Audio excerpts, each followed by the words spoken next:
Uh, the local people demand equal contribution in making the decision regarding the construction of dams and their features and location. The novel by Sayam and the essay by Barua, when read together, serve as an eye-opener and they convey a message for future projects to take necessary precautions while passing such dam projects. Change in the lifestyle of local people due to urbanization and the impact on ecosystem due to rapid development.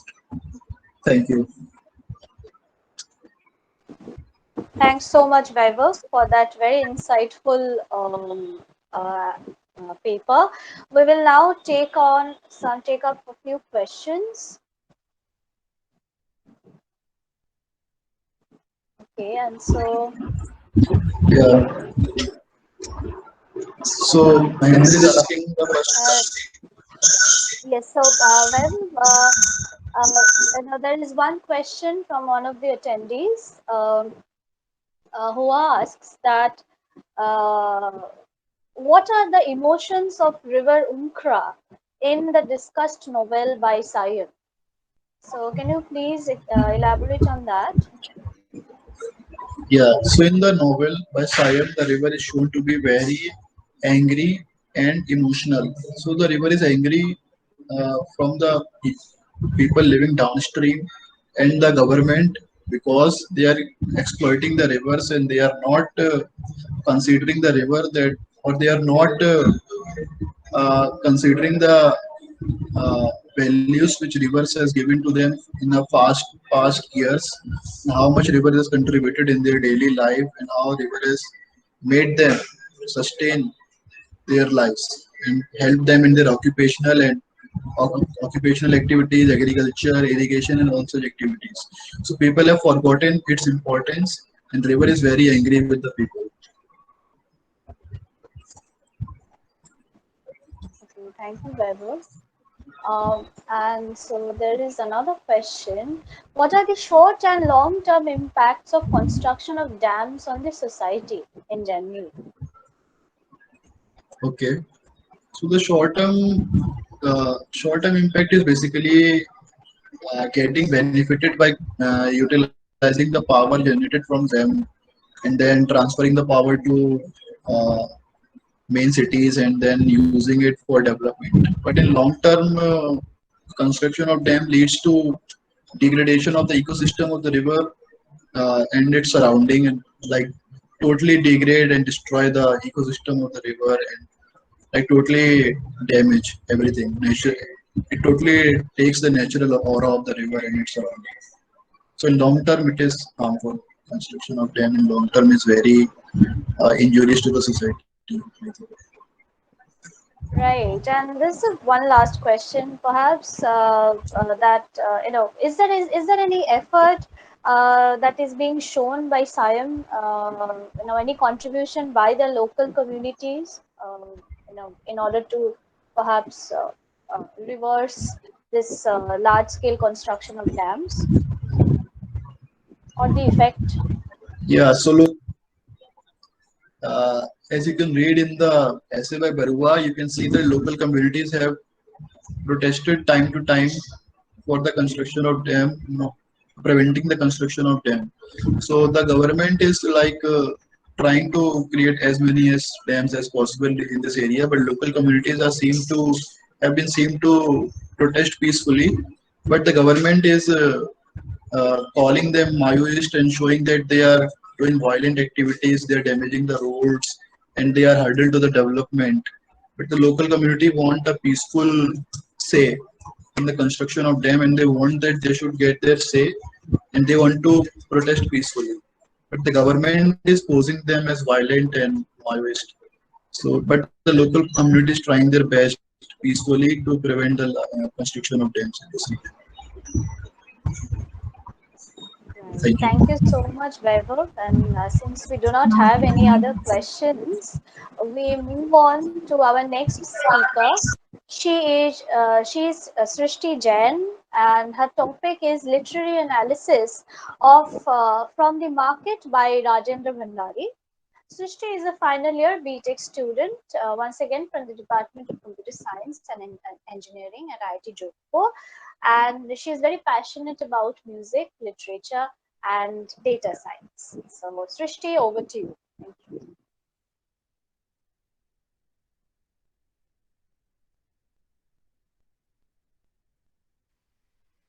Good morning, everyone. This is Srishti Jain, a final year undergraduate of IIT Jodhpur. Today, I'll be presenting my paper, which is a literary analysis of the poem From the Market, written by the Nepali poet from Sikkim, Rajendra Bhandari. It focuses on the ecological aspect of the poem and its various dimensions. It explores how Bhandari relates emotions and feelings of the narrator to elements of nature, how it relates to issues such as globalization, deteriorating bureaucracy and democracy, and the plight of a common man amidst all those things, and midlife crisis of a simple working class man. Rajendra Bhandari was born in Darjeeling in 1956 and has been living in Gangtok for 30 years. His poetry mainly derives from his social background and environment. In one of his interviews with Arundhati Subramaniam, he says, "My craft took root in the midst of a tradition bound ethos and poverty ridden domestic reality. Detached from quote unquote verbal jugglery and over experimentation in form, he engages in the kind of poetry that employs an orderly rhythm, an informal articulation, and an eloquent style. The bionomics of his poetry can be understood from his following statement. My poetry expresses a love of life in its widest sense, the life of everything that exists on this planet. Through our lives and our art, I believe we can touch a universal life which is in a state of flux and is ever vibrant. From the market too encompasses different realities of life and delves into the deeper meaning of everything. The poem is set in a market. The narrator looks around and finds himself amidst quote unquote forests of people and caves of faces. And from there, a journey into his mind starts. He feels vaguely alienated amidst the crowd of people, expressed through the line, lonely ships of the mind. One of the striking features of the poem is its musing with time and its ever changeability, as evident by the lines Bermudas of ideas, islands ascending, islands descending, encompassing a Buddhist worldview emphasizing on anitya or transience. The theme is employed in a very natural and organic process in the poem. For no reason, I flag suddenly walking on the mind's shoulder, desire's bag, in which I carry groceries of dissatisfaction. In this stanza, he explores the spiritual or existential dimensions of human existence, an intrinsic yearning for quote unquote the timeless and the eternal. The poem is set in 1998, so it subtly integrates the expressions of aftermath of political anguish of the separatist movement in Darjeeling and the internal imperialism of West Bengal, elusively integrated by the line how far the distance between the corporeal and the sublime. The element of alienation in the poem probably has its roots in the political tussle. The persona in the poem is a fearful self, yet very much conscious of the world and the environment, both of which appear to be fragmenting rapidly owing to motivation of self interest, with the evaporation of the notion of hope, justice, love, belongingness, etc. It embodies the everyday mundanity of bourgeois middle age, which Bhandari satirizes with skill. The grocery bags, newspapers, bank documents, electricity bills, etc. It shoots a satire on bureaucracy and democracy of India too, by sketching a comparison between quote unquote prime minister's digestive system and the nation's future, and between nation's constitution and wrinkles on one's face. And finally, an unsettling contrast drawn along with the market is the graveyard, a perennial presence in Bhandari's poems. From the market in the evening, via the morgue, I return. Elucidates the sadness of going through a midlife crisis with an observable sense of inner dislocation. The way Bhandari picks elements of the environment around him and uses them to draw a correlation between them and his inner feelings showcase the very essence of ecology, interaction between individual organisms and their environment.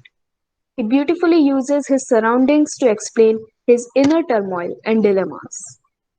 In one of his journal articles, critic Iswar Baral has discussed on the writings of Gopal Bahadur Nepali, stating that Nepali's perception of the existing conditions of life is governed by an abiding tension. Like most contemporary Nepali language poets, he has tragic awareness. Considering that Bhandari is a Nepali poet too, these conceptions of Ishwar Baral seem to fit perfectly in this case too. Just as mainstream India, the northeastern part of India also is witness to an abundance in poetry. Whether it's Robin Gangom from Meghalaya or Mamang Dai from Arunachal Pradesh, Temsula Ao from Nagaland or Rajendra Bhandari from Sikkim. They express not only their way of life but also their modest and humble experiences living amidst the hills and the valleys. As stated by Bashish, one can sense a feeling of insecurity, self confidence, love for the past peaceful days, and a tolerance for the present upheavals in their poetry. In conclusion, one can say that the many different structural elements of the poem point towards the fact that a relentless and cumulative process of the degradation of the masses in the name of progress has belittled human dignity. The poem beautifully encompasses the poignant compulsions of living quote unquote existentially in the ambient yet horrific conditions. One can say that Bhandari has subtly integrated the meaning of ecology in his words of how life on the inside interacts with life on the outside. Thank you. Thank you, Srishti. That was really very detailed, I would say, and analytical. We will now take on a few questions. And I have some questions. I have some questions ye- for. okay, please, go on.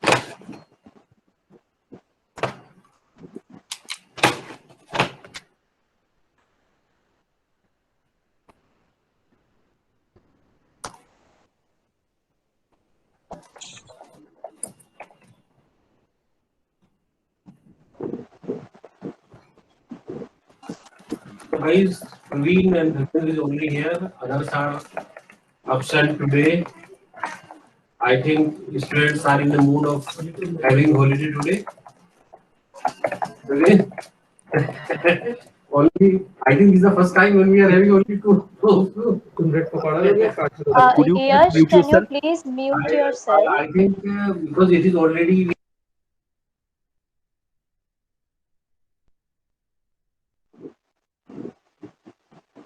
Okay, so the questions are here. Um, So Rajendra Bhandari's views on globalization, the question is on that. Do you think he is talking more about a general space or a specific place that he lives in? I think the question is, whether is talking about, general conditions, or is it very very contextual? That is the question, Srishti. Yes, thank you so much for that, Yash. Though Bhandari himself recognizes his poetry as local and regional, I believe that the themes, settings, and the underlying concern with spiritual dimensions of life belong to a general notion, except for few elements like political context, etc. Apart from those, the person in the poem is like any other middle class man, and the setting is also very common. And of course, the longingness of being accepted, the intrinsic yearning for the true meaning of our existence is something that all of us experience. So I think that is very much generalized. Okay, thanks, Srishti. And there's another one also. Do you agree with Rajendra Bhandari's views on how relentless pursuit of progress kind of belittles human dignity? Yes, I very much agree with this statement. If we look around us, polluted environment, polluted society, and most importantly, polluted inner self. And it very much has to do with the definition of so called progress that we have set for ourselves. We are constantly in a state of disconnect with ourselves in this relentless pursuit of progress, and that's where the problem creeps in, where we forget about our values. The need of the hour, I believe, in this context is to simply sit with ourselves and understand that this idea or definition of progress is set for us by the society, and we don't have to necessarily agree to it, leaving the core of our existence behind, which is our values, because that would be a big price to pay. That's really very thoughtful of you, Srishti. And I think there's another one. Do you think Rajendra Bhandari's condition during his childhood and eventual upbringing played a key role in his critique of the system or experience? Yes, as he himself says in one of his interviews that his poetry has been deeply affected by his social milieu, and he says that my craft took root in the midst of a tradition bound ethos and poverty ridden domestic reality. So, yes, and furthermore, the intertextual play of social and political upheavals are also an integral part of his poetry, which reflect his childhood and his surroundings. So, yeah, that's all from my side. Thank you so much, everyone. Thank you, Srishti. Thank you very much. And now we move on to our third presenter. Sumit Bain will present on the topic Ecology in Mamangdai's The Legends of Pensam. Uh, and he is a third year BTech student from the Department of Mechanical Engineering at IIT Jodhpur, and he is very much interested in web developing. So, without much ado, Sumit, over to you. Thank you. Yeah, thank you, ma'am. Just good morning, everyone. I am Shumit Bai. I am presenting ecology in Mamangai's Legend of Pension. I am a third year student, BTech student of IIT Jodhpur. India's Northeast is the home of the different culture groups with a variety of the language, religions, and the caste. This state has the different ecological conditions than the rest of the India. We find authors like Mamunga is always importing a strong ecological view like change in climate, deforestation, etc. Likewise, Guy's Legend of Ancient has a strong ecological view. It is the clash between the traditional and the modernity, like the degradation of the traditional value and the degradation of the ecological world. Pensham described thus in the novel. It suggests the middle or the middle ground, but it may also be interpreted as the hidden space of the heart, where secret garden grows. It is the small world where anything can be happen or everything can be lived. Where the narrow boat we call life sails along somehow in the calm and the stormy weather. Where the life of a man can be measured in the span of a song. In this paper, I am examining Guy's ecological concern through the novel by the highlighting how the development activities affect the Adi community of the Arunachal Pradesh using the closed reading method. Mamundai is an Indian poet novelist from the Arunachal Pradesh. Mamundai was born in 23rd February in 1957. Her family belongs to Adi tribe. She won Sahitya Academy Award in 2007. The novel The Legend of Pension was published in 2006. The Legend of Pension, there are detailed description of the ecological world of the Adis. The India's northeast region was viewed by the rest of the India as a conflict zone, with some of the problems related to their identity, militancy, and the violence. However, these issues are not defining the features of the region. This area is rich in the beautiful landscape, different ethical group, cultural heritage. Dye's concern for the ecology and the connectedness with the Adis being with the title of the novel itself. The description of the in-between space of the pension is a full image from the nature and the ecology.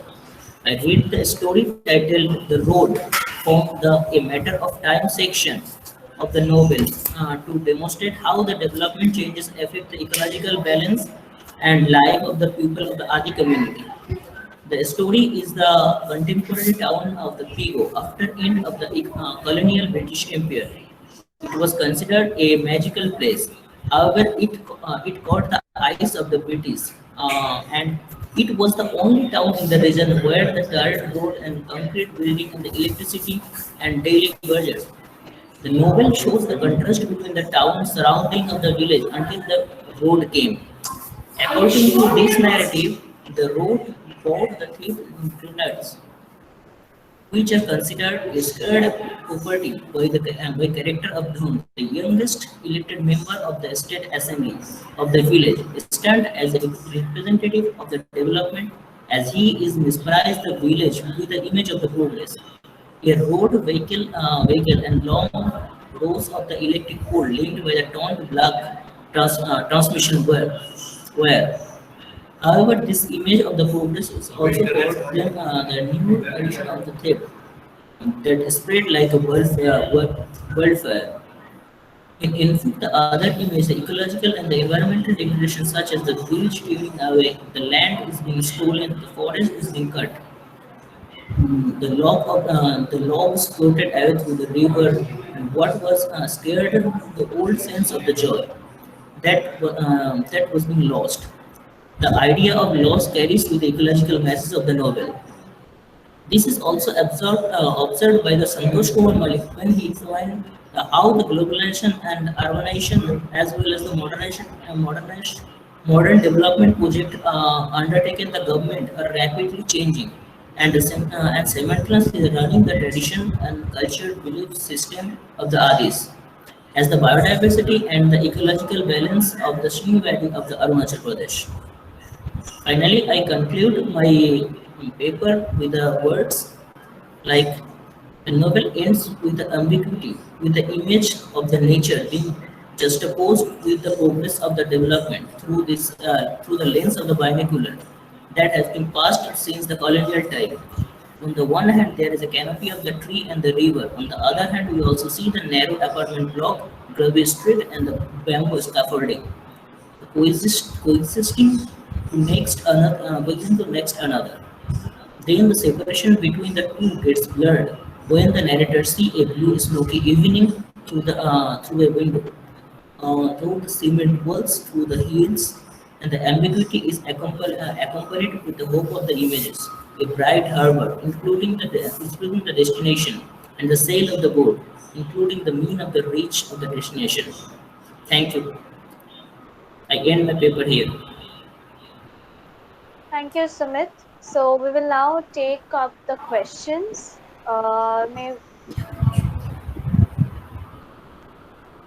Yeah, if any question, please. Okay, so there's one.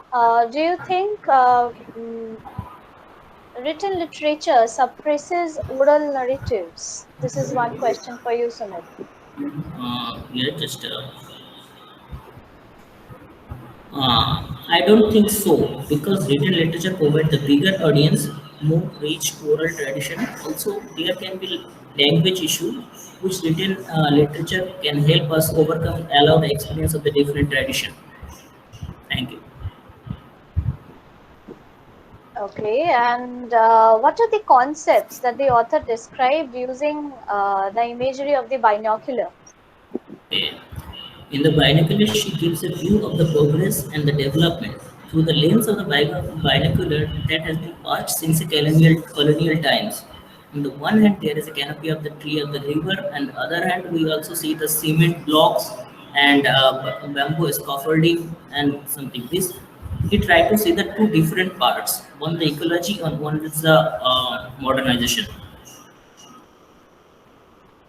Thank you. Right, and so the observations that you have made and the ones that are made by Santosh Kumar Malik, how do they match? Is there any connection between the two? Okay, there is some points that our concept are matching.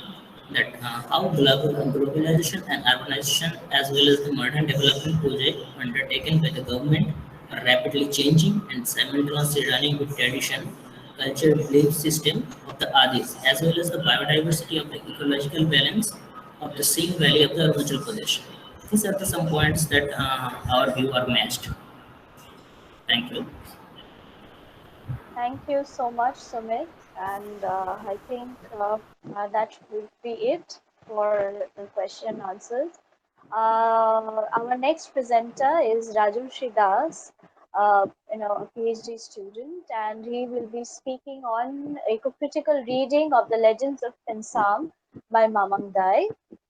He is a doctoral student in IDRP Digital Humanities at IIT Jodhpur, and his research area broadly falls into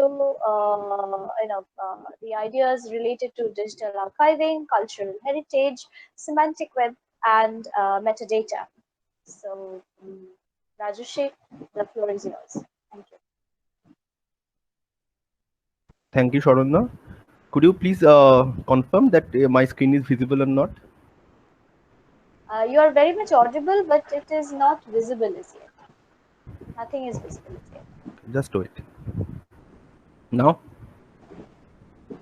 Uh, Now is it visible, right? Yes, it is. It is. Yes. Thank you. Good morning, everyone, especially to the madam for this wonderful opportunity to speak on the Northeast literature, especially on the Mamang Dai's eco-critical reading on Mamang Dai's novel, The Pensam.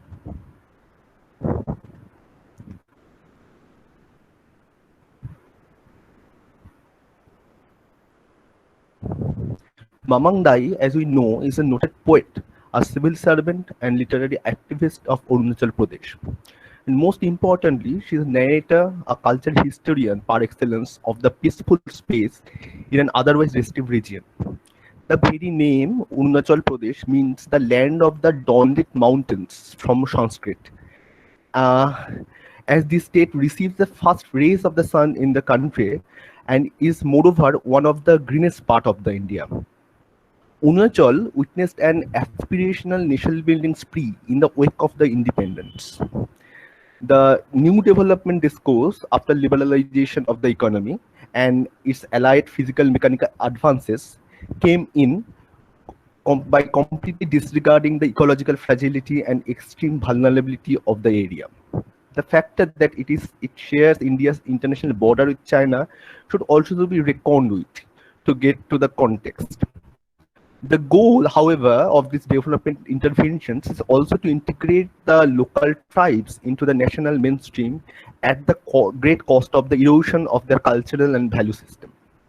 Dai, who hails from the Adi tribe herself, minutely depicts these tales of the erosion and the tribe's interaction in exchanges with nature during her numerous visits to Siang Valley. Being a native to the land, her gaze was similar to that of their tribe folk.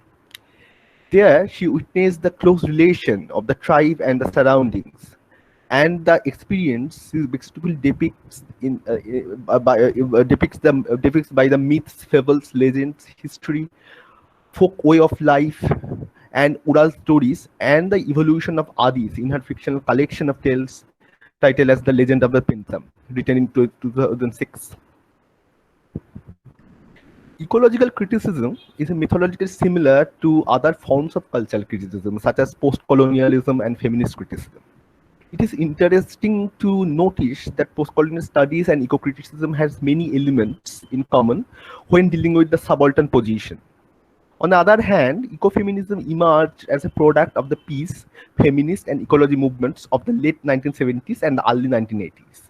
The term was initially coined by the French writer François D'Orbon in her Le Feminisme ou la Mort, written in 1974, and was further developed by the Inestra King in 1976. The first, however, in the case of India, ecofeminist postcolonialism has emerged as a theoretical framework that involves the three trends primarily. As Bandana Shiva puts it, Indian women have been at the forefront of ecological struggles to conserve forests, land, and water. They have challenged the Western concept of nature as an object of exploitation and have protected her as Prakriti, the living force that supports life. We will also find this aspect of women resisting the ecological degradation in the feminist writers, in the women writers of the Northeast as well, not especially Mamang Dai. I have chosen to focus on Mamangda is the legend of Pinsam, and as I mentioned, Adi poet from the north of the particularly the Brahmaputra river in Arunachal, uh, because she celebrates this ecological glory of the region in her writings in the English. In order to contextualize her writing, we just need to know the complex mix of the area, to better understand the cultural impact that it had. The numerous officially recognized ethnic tribes live side by side in this multi-ethnic area who mainly speak Tibeto-Burmese, Mon Khmer, or Thai language. The majority of the people here are of anthropologists speaking are of a Mongoloid origin due to the migration from China and Southeast Asia from ancient time. Later, British colonial traditions brought Christianity to this area. The geographical isolation from neighboring countries and the mainland India gave rise to the identity politics here and a particular aspiration for independence, also termed as separatism. The major cultural forces which are at play here are mainly of a Hinduization or Sanskritization, modernization, environmental transition, and of globalization. Eco-consciousness is a significant feature in Mamang Dai's writing, who exposes the ethos of nature and the communities in this novel as well. Dai minutely depicts the tribes' interactions and exchanges with nature in her writing.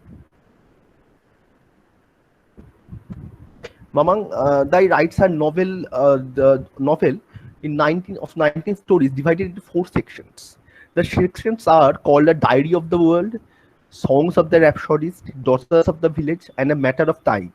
These stories contain within them a style of a oral narrative, uniquely translated in a writing script by her. They reveal the anxiety of the tribe on the face of a new development.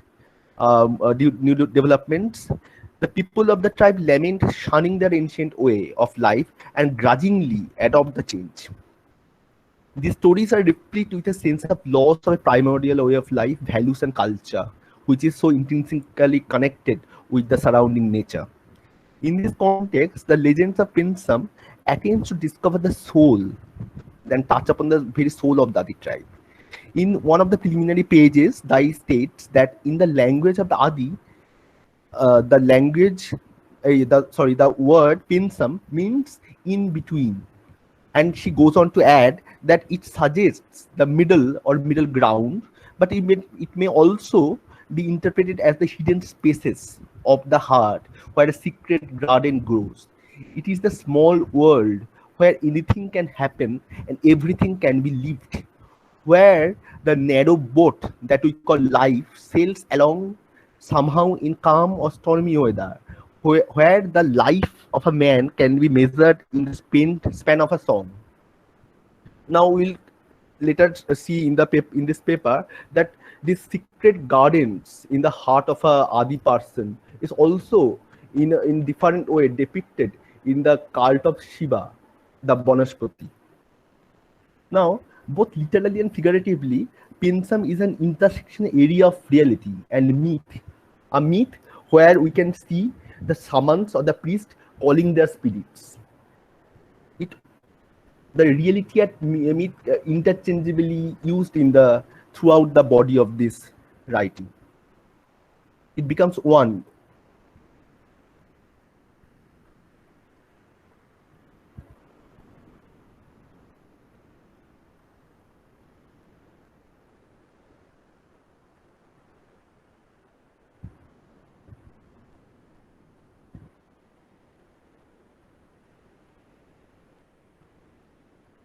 Hello?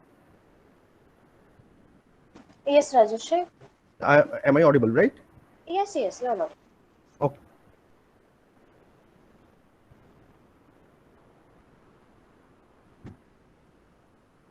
So, this is a very suitable text for eco-critical reading, both technically and thematically. In the opening section, I describe the wilderness, the vast wilderness as the sleepy, peaceful, primitive adobe of the Adis, where the lush greenery traditionally offers them a color of escape and solitude. With the progress of the narrative tale,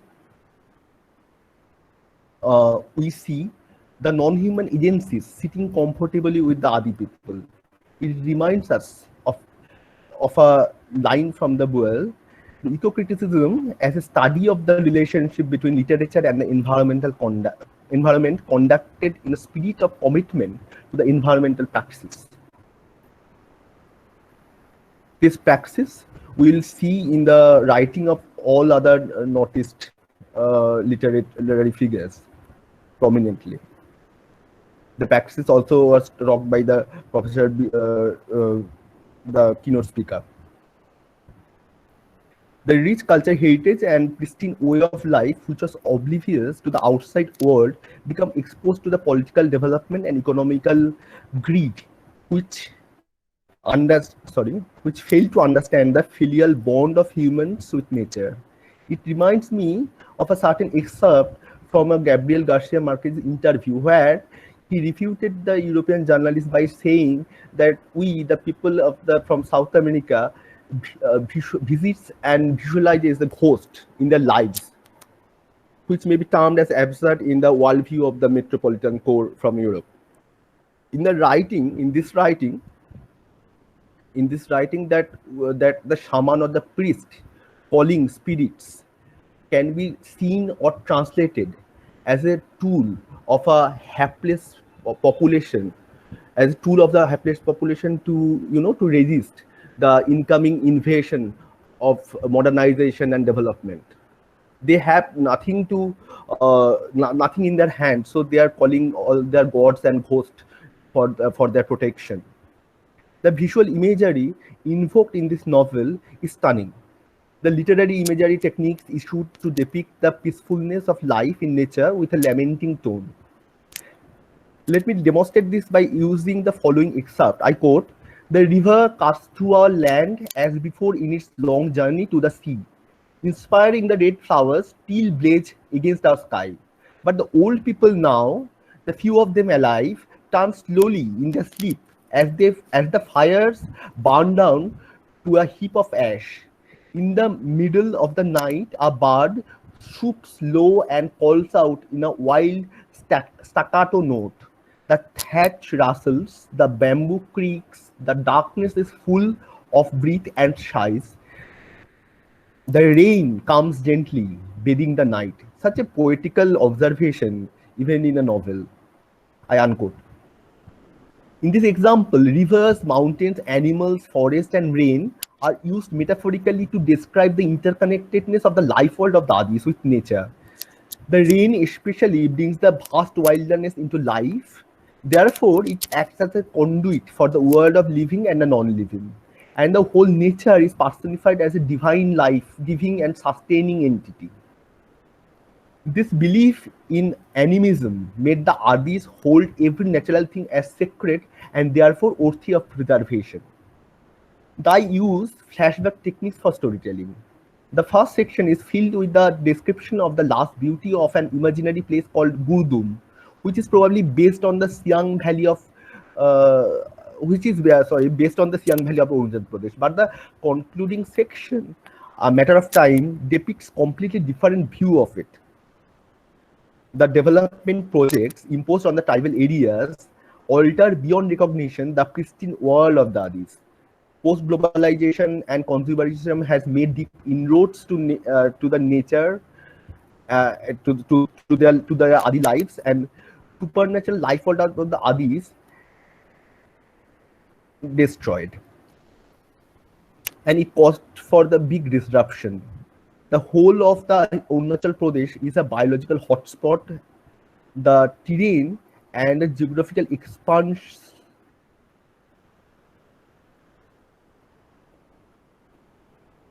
were also damaged by the invasion of the incoming tourists. Tourism caused a great damage to the ecology of the area. I quote from the novel, "The town was permanently awash in debris. Plastic floated across the hills, clung to riverbanks, perched on the trees, broken glass and discarded packaging scarred the bold slopes closest to the town. Workmen stacked on weight and chipped away at the mountainside. Their women stood by and looked askance with the dark, savage eyes. I unquote. A world with ecofeministic ideals is vividly seen through this clash between tradition and the modernity. It's as also mentioned by the madam, it's about the conflict and also resistance par excellence. Here I would do well to recall the theorization of natural contract as described by the Michael Serres. It is the natural contract written in 1990, influenced by the social contract of Rousseau. The natural contract deals with the philosophy and the history of law, and in particular with the question of who has the right to become a legal subject.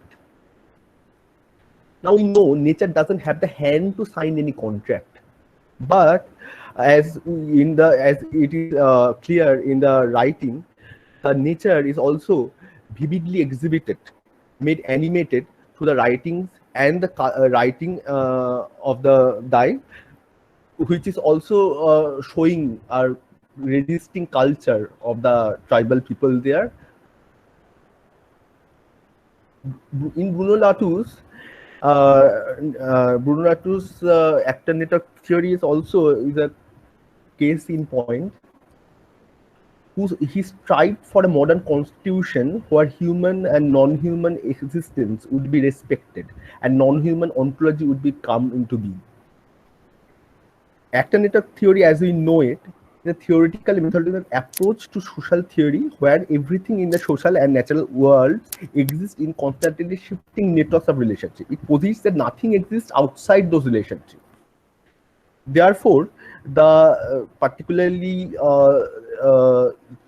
in his ontology of non-human other, Bruno Latour highlights the need for the non-humans to be included in the everyday decision and policy making, which is also a case made strengthened by the Mamang Dai's writing. Even if you look at the Indian tradition, we see the coexistence of ecology and humanity, just like it can be seen in the novel. In the Vedas, Lord Shiva is called as the Lord of the forest, Bonospati, Lord of the animals, Poshupati, and the Lord of the trees, Brikkhanampati. He is also described as a god of trees and god of the forest in 5 or 6 places of Veda. He is described as a big forest and his hair is green. A man who lives within the nature and the nature lives within him.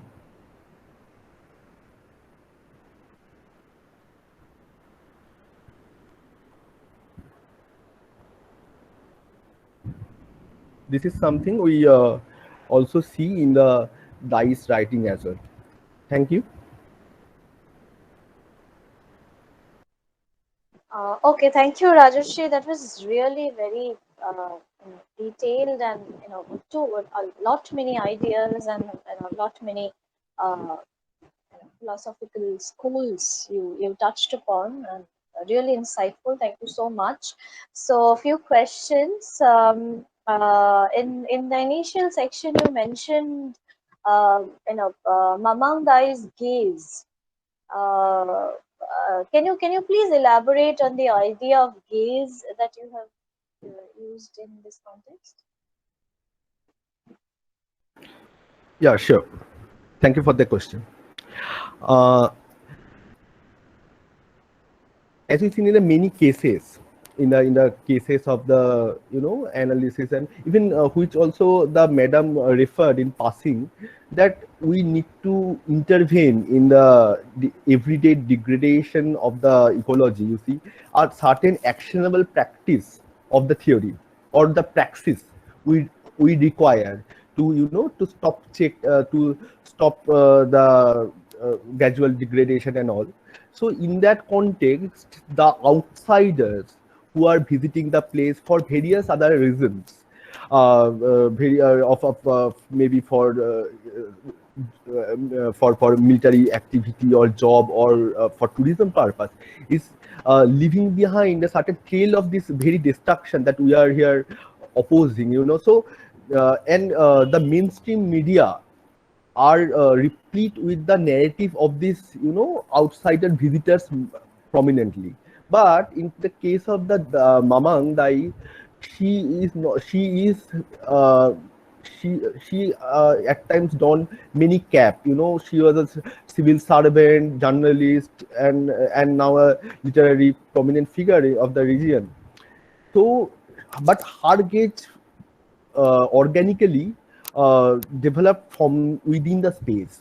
So it is very natural for her to to in a way to give voice, or give, I would say, give rather a certain transcript or a alphabet to the oral culture there, which is hitherto not received well by the outside people, as it is seen mainly these tribal people are primitive, the barbarics.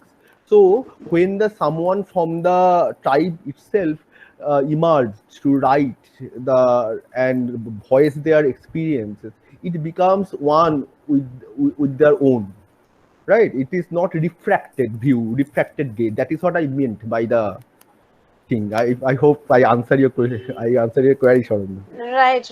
Absolutely. I think it is something very much similar to the return of the gaze. Yeah. Something from Bhava. Yes, of course. Yeah. Thank you so much. Okay. So there's another important observation that you made, is that how eco-criticism in India, Yeah. and the role of Indian women Yeah. in that very movement. Yeah. And we all know about the movements like the Chipko movement. Yeah. Women took lead there, Yeah. right? Yeah. So Yeah. but what would be your opinion about the lack of female involvement from cities in this kind of movements, versus these tribal or rural women? And I'm not talking about these certain activists, you see. That's very interesting question, Sharanya. That's very interesting question, and I was just reminded by listening to a question. Let me just bring this to this forum as well. I mean, during the last 1 year of the Amphan cyclone has came to wreak havoc in West Bengal. So during that cyclone, let me, I don't know if it answers the question or not, but I am just tempted to inform you about this thing. During that cyclone, many people lost many things, but also the menstruating women also have their own kind of problem. Now I know a certain group of Jadavpur University students. I can't help to mention it as being my alma mater. So that group of Jadavpur our that Jadavpur X group, tried to send them, biodegradable sanitary pads. Okay, so yes, you are right in mentioning that there is a indifference or apathy from the city folks toward the need of the nature per se, but it is not, I think, specific to the women alone. It is all we who are a city dweller are also, equally responsible for this apathy, because we are in a way cut up from the nature itself. We don't see nature. We can't see or touch nature. Our sky is crisscrossed by the electric wires and cables or all short. We can't see, when we look up, we can't see a bird or a green leaves. So we are in a way rootless and cut up people, right? So that eco consciousness may have not developed within us, but yes, the pandemic has given us a great push towards those ecological understanding and thought process, thought development process. So these things are, I don't know if I have answered your question, Right, but right, right. You're absolutely correct. And it's almost like you're referring back to Vidya ma'am's comment on solastalgia and soliphilia, and how it is time for us to look back, yeah. look into ourselves. Right. Okay. So, Thank another you. thing Another. that Okay, okay, please yes. go ahead. Yes. Okay. So, okay, you may choose to answer in short. Uh, and how do you see eco-criticism in the post-humanist condition? It has nothing to do with Mamangda. It's a very generic question. Yeah, I can see that. No, You're muted. Yeah. yeah. Uh, I do not have a very elaborate idea about it, but yes, in those post-human world you mentioned, I see people are engaging. It's completely my point of view. I may be academically and politically very much incorrect. By also, I am tempted to say this to you. I see, Sharanya, that people will in a post-human society, or the Anthropocene the madam was referring to, I look at it very critically. I mean, people would indulge and engage in the lots of technical fetishes. Okay, and people may call a certain technological gadget, and may call a certain technical gadget as his or her pet. Okay, so I see a certain dystopia, looking forward to a certain post-human or a very technological future. I see all sort of this thing is coming to life, where people would take pleasure in having a companion in some robot or artificial intelligent thing or something like that. That's Right. all, Right. Sharma. Yeah. Right, right. But there's another one. It's a very, very, very simple question. What is your opinion about shamanism in today's era? Okay. Okay. Your questions are all very interesting, but I hope and wish I am not, overstepping my this Not role at or all. as a. Not at all. Not at all. Not at all. Please. Uh, Again, I am going to be very politically incorrect. I think shamanism, or whatever name you might assign to it, shamanism, or the children dreaming or taking pleasure reading the fairy tales, are all those things are very much required in nowadays, because as you also mentioned about this post-humanism, post-truth era, where I see look at ourselves. We all are stuck where we are in for last 1 or so year. So uh, we are surrounded by the technologies, everything else, but does it give us a certain growth as we understand in the nature? Can it give us a certain growth which is green, not gray like the technology? So I think this dreaming is the only way out. Daydreaming, you may call it dreaming, believing in the ghost and other imaginary figures, perhaps. If you are a budding reader in the schools, or whatever stage in his or her life, if that person starts reading these sort of things, and then there is a secret space will be created in the heart, where those as the Dai said, where I think the organically the certain imaginary greenness would Yeah, the secret grow. garden grows. secret Yeah. garden of secret garden of the a garden of imaginary garden, green garden inside would grow, which can also heal us in this time, where she was talking about pandemic, and at the same time in the pandemic. So we are also mentally aggrieved in various for various reasons. So it can heal us from within, that believing in the shamans and all these things. That's all, Sharadna. Okay, thank you so much, Rajesh. And I mean, that was really very insightful. Moving on to our last speaker for this panel, she is Itisha Patidar, and her topic is eco-critical concerns in Yeshi Doma's Legends of the Lepchas, folk tales from Sikkim, an eco-critical reading of how the Lepchas got grey. Itisha is a final year BTech student from the Department of Computer Science and Engineering at IIT Jodhpur. Her interest area is in the field of computer science, specifically AI. She has worked over projects which enhanced human-computer interaction to make better experiences. Other than this, she has always been very interested in arts and literature, and she also likes to explore different traditions and cultures of different regions. Itisha, over to you. Thank you. Thank you, Sharanya. Could you please confirm, am I audible properly? Yes, you are audible, but there's a slight echo. Okay, okay. Just a minute. Please give me.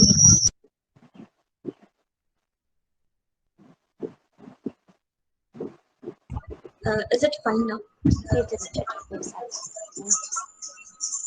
Okay. So, good morning, everyone. I would now like to present my literary analysis paper on eco-critical concerns in Nishi Doma, Legends of the Lepchas with Tales from Sikkim, and eco-critical reading of how the Lepchas got green. The Lepcha community of Sikkim has a pragmatic attitude towards the environment. They have an emotional tie with nature, and there's a perfect sync between these indigenous people and nature. Folklores have translated and transcribed their traditions, identities, socio-cultural practices, and beliefs. Isha Doma documented these folktales in Legends of the Lepchas, folktales from Sikkim. My paper attempts to understand one particular story titled How the Lepchas Got Grey, and it examines the complete tale through the lens of eco-criticism. So let me walk you through the story once. So this story shows how the Lepchas acquired the science of agriculture. The storyline revolves around the seven divine couples who live in a secret valley called Mai, and it is located behind Mountain Kanchenjunga. These divine couples give the Lepchas seeds of different varieties of grain to sow, and they also send white birds as messengers to announce the time of sowing and harvesting. The story also mentions that this myth is so deeply rooted that these migratory birds help the Lepchas in determining their agricultural calendars even today. So the entire narration is replete with visual imagery showing harmony with nature. The later part of this presentation examines this eco-critical trope from within this text, but before that, let's discuss what actually eco-criticism and the eco-critical analysis is and how this text is one which is suitable for that. So I would like to discuss this with an example. For the lecture community, it's womb or mother creator, or the notion of nature as the mother creator has been intrinsic to their beliefs and traditions, and that was shared mainly in the form of oral narratives, and that existed much before their written literature. The involvement of environment in literature became mainstream in the last decade or two for this community. But the tribal physical environment and the lepchas still have faith in shamanism and nature worship. They depend on nature for innumerable reasons, and there exists a close relationship between human and nature. Rishi Roma in Legends of the Lepchas beautifully delineates their relationship with the surroundings, the mountains, the birds, the flora and fauna, the non-humans, all parts of the nature. So this encourages a reader to engage in nature-oriented reading that lean towards eco-criticism, to understand the relationship of a literary text with the physical environment. Sharing beautifully in the eco-criticism video, landmarks in literary ecology. defines eco-criticism as an quote-unquote earth-centered approach to literary studies, whereas Lindholt in an anthology defines the eco-critical perspective as the process of rediscovering human connections to the land. So the folk tales of lecture community are also deeply connected with the environment and thus opening a new perspective of reading to illustrate the influence of nature over these writings. Let's now examine the eco-critical truth within this text, like story on the introduction of agriculture to the lectures, open with 7 divine couples who are neither humans nor gods, presenting a non-human dimension and their intrinsic worth. This is evident from these lines, quote unquote, 7 divine couples, known to be the ancestors of the lepchas, lived in 7 beautiful houses in Mayu, a mythical village. Carl von Essen, in his book Eco-Mysticism, The Profound Experience of Nature as a Spiritual Guide, explores nature mysticism, where he describes that being in a state of expanded awareness, one can feel the interconnectedness of life. The interconnectedness of all life is where the eco-mysticism, the mysticism comes in. So this story also opens us door for eco-mysticism, the existence of these spiritual couples who were mystical beings and yet who also quote unquote ate and talked like ordinary people, ordinary beings. Even the oldest one of the 7 divine couples who sheltered the shaman named Thekun Mansalam. So that by no sets. So the nature here expresses a transcorporeal reality that foregrounds the intermixing of ordinary human beings with these divine couples. Nonetheless, one should know that the captivating fact in this story is that there exists a unique niche where the supernatural and humans interact with each other and they coexist in peace. So for the lepchas, these 7 couples they show a great reverence to them. Another description of this sacred valley of Mail goes like theirs was a paradise of warmth and love, a fairyland of never-ending joy, where crops grew 100 times bigger than elsewhere, and where the chirping of birds and the fragrance of flowers filled the air. The Doma in this state gives a unique presence to nature and its interplay of love, warmth, joy, and sustainability. It expresses an egalitarian view without discrimination and with a peaceful relationship between nature and humans. There's a perfect balance in the ecosystem with no food scarcity. A comparison could be drawn with the globalization of today that has led to food scarcity and that calls for a sustainable development. Even in today's era, the sense of sustainability and peaceful coexistence is ruptured. But the traditions of lepchas and their environment-friendly lifestyle with animistic belief may aid in a sustainable growth and conservation of their ecosystem. So, a description of one such animistic belief of the lepchas is given by Doma uh, in the lines like Kongting Kongchu standing just behind, one year Chu, with its shape like the pricked up ears of an alert animal, guards against the faintest suspicious sound of unwelcome intruders trying to get to the secret village. So, this description points to the significance of such an eco-critical trope to their animism. The mountain here becomes an object of reverence, transmuting from thingness, which is associated just with a mere non-human thing, into a spiritual one, into a spiritual essence and significance. This could be related with the writings of Marek Lad, who describes one of the characteristics of animism quote unquote, the belief that all the phenomenal world is alive in the sense of being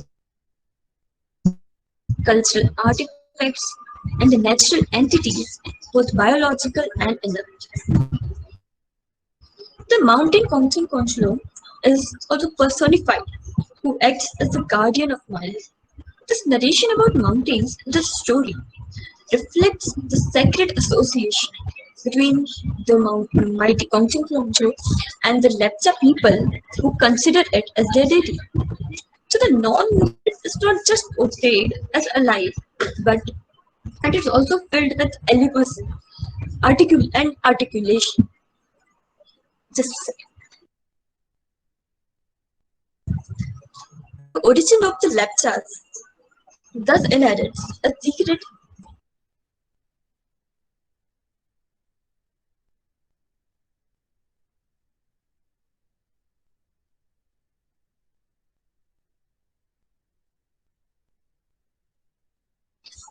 Yeah, excuse me, guys. So, I was saying that this relationship of the mountains, that the non-human world, and the non-human world is not just portrayed as alive, but it is also filled with eloquence and articulation.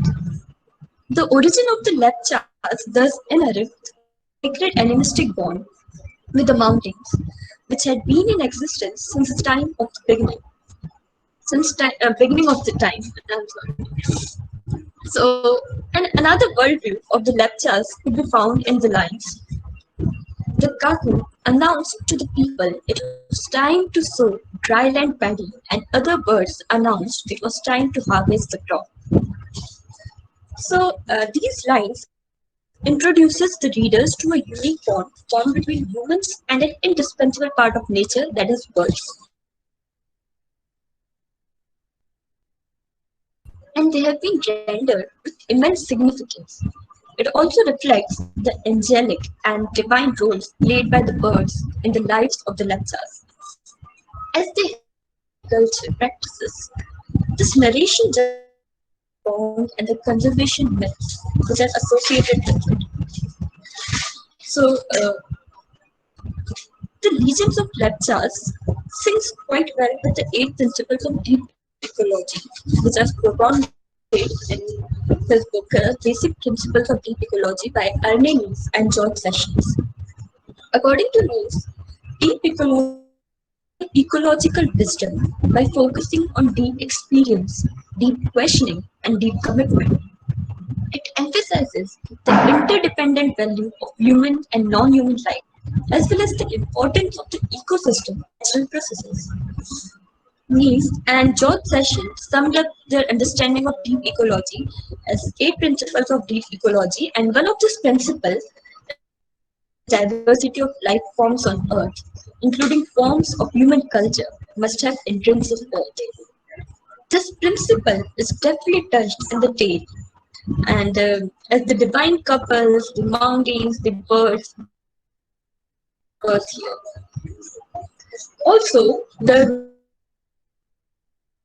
and Devarshi Chakraborty in their article titled "The Representation of Ethnic Life, World of the Adis and Mamandais, The Legend of Tanzan, and Eco-Critical Reading," points this out as like quote unquote the Adi view of similar kind of notion can be seen in Doma's book, where the Lepcha community also shares a sacred bond, and their folktales present a particular idea of living in balance with the ecosystem. So I would now like to conclude my presentation by saying that these folktales reflect how the Lepchas have an ecological consciousness.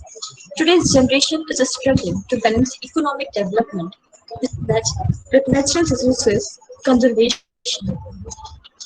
As Western Steve Brown shows in their book Cultural and Spiritual Significance of Nature in Protected Areas, that spiritual and cultural bonds to nature are the strongest motivators for its conservation. This indeed is thoroughly praised by Doma's book. Her folktales kept nature in foreground and gave it human attributes, where even complex social issues are addressed by the elements of nature.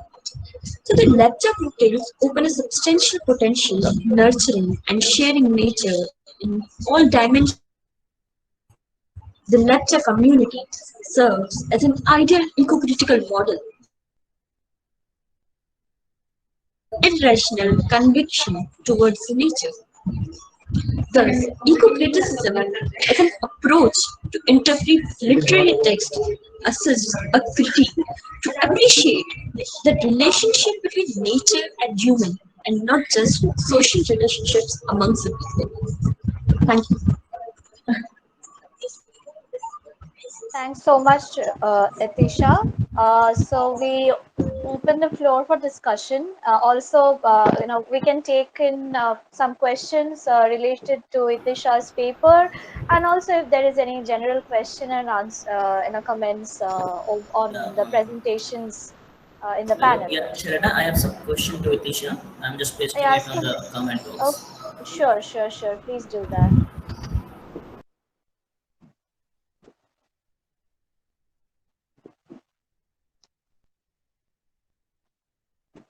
Okay, so there is one comment.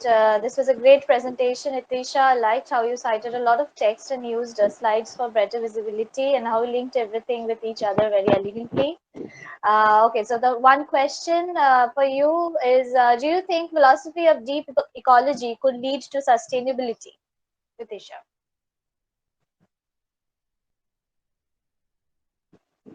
So, since we don't have much time, so I won't be going deeper into the deep ecology principles.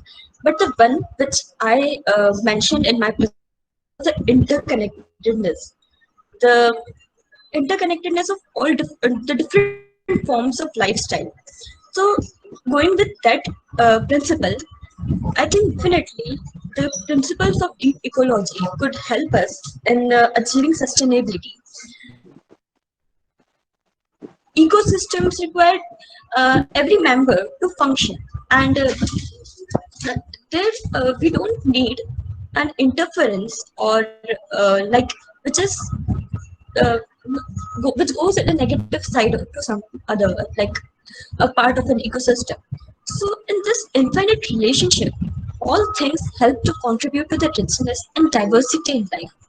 So, until and unless we understand this interconnectedness of different parts of nature and we uh, start living with it, and we need to value the richness and diversity of life forms in and of themselves, and because at the end, we all humans also rely on them.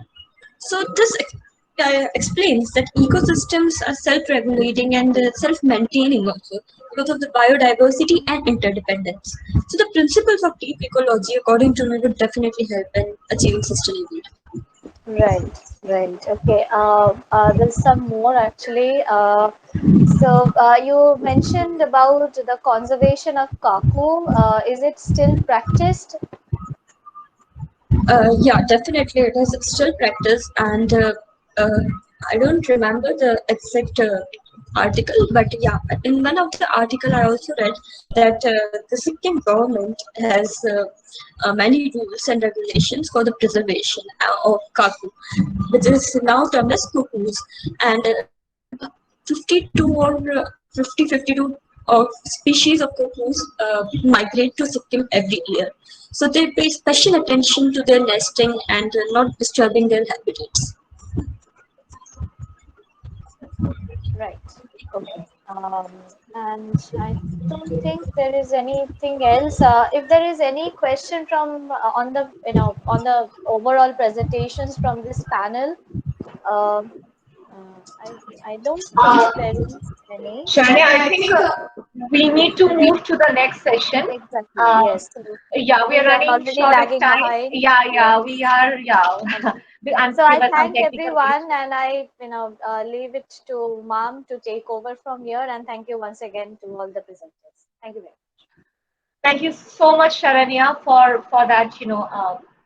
Very interesting panel on ecology. So now, sorry, I'm not giving you any breather or a break because we have sort of, overshoot the time allotted for the previous in this session. So the next panel is on orality. And before we begin the second panel, we will sort of talk a little bit about orality. You can say a note on orality. So orality is not a single homogeneous term for scholars of and from this region. And Temsula Au, in more detail, these positions will be explained and explored in more detail, from the presenters of this particular session. But so I'll begin with some of the positions on this keyword orality. So Temsula Au, she fuses the oral and the written when she articulates her ideas on writing orality. And in an interview, she expresses the belief that, I quote, poems are she's sort of making a connection between poems and songs. So poems are nothing but the inner songs that are born within a poet's mind, unquote. And in fact, in her own language, in our language, quote unquote, oral poetry is ken, which means songs. So, in fact, Au is citing scholars from, Mohammed to Mahapatra, Sitakan Mahapatra, and she attempts to, distinguish oral tradition with orality, just like in the previous session, we had this distinction between ecology and, ecologist and environmentalism, those two key terms. We have, this distinction on oral tradition with orality. So while oral tradition, quoting some of these scholars from N. Scott Mohammed and Sitakan Mahapatra, according to Au, pertains to the relationship between the written and the oral, and both of which employs language as quote means of expression. And orality merely has to do with the form, seems to just differentiate the form. And then we have Tilotama Mishra, who observes that for science Khasi community, I'm quoting again, the written is not considered as creditable as the spoken, and in fact the spoken word is credited with more authority than the written. And Mamangda, in an interview with Jaidev Sarangi, considers oral tradition as quote unquote a way of life that gives her a sense of identity. And her response to these myths and stories, which constitutes oral tradition, is similar to as if she's on a quest, and it's a worldview that she is still exploring. But for me, maybe sometimes parallel, sometimes in support. Orality is political. It is a conscious choice to be political. Its untangible form resists, containment, just as this region resists homogenization, and it is similar to the invisible air, that surrounds us and sustains us. It is everywhere, and it is free, and it remains free. Yeah, of course, yeah, pun not intended, the economical and in the sense of the economical and in the sense of political desires or aspiration.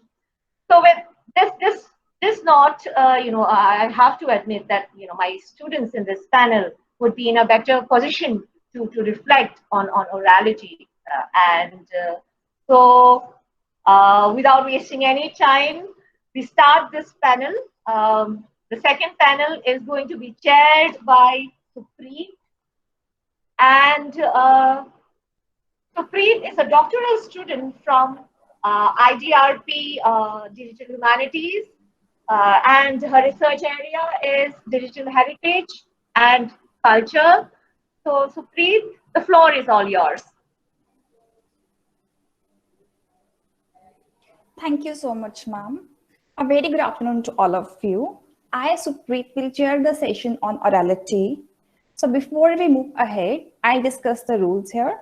So we'll be having 5 presenters, and after each presentation, we'll be having Q&A round.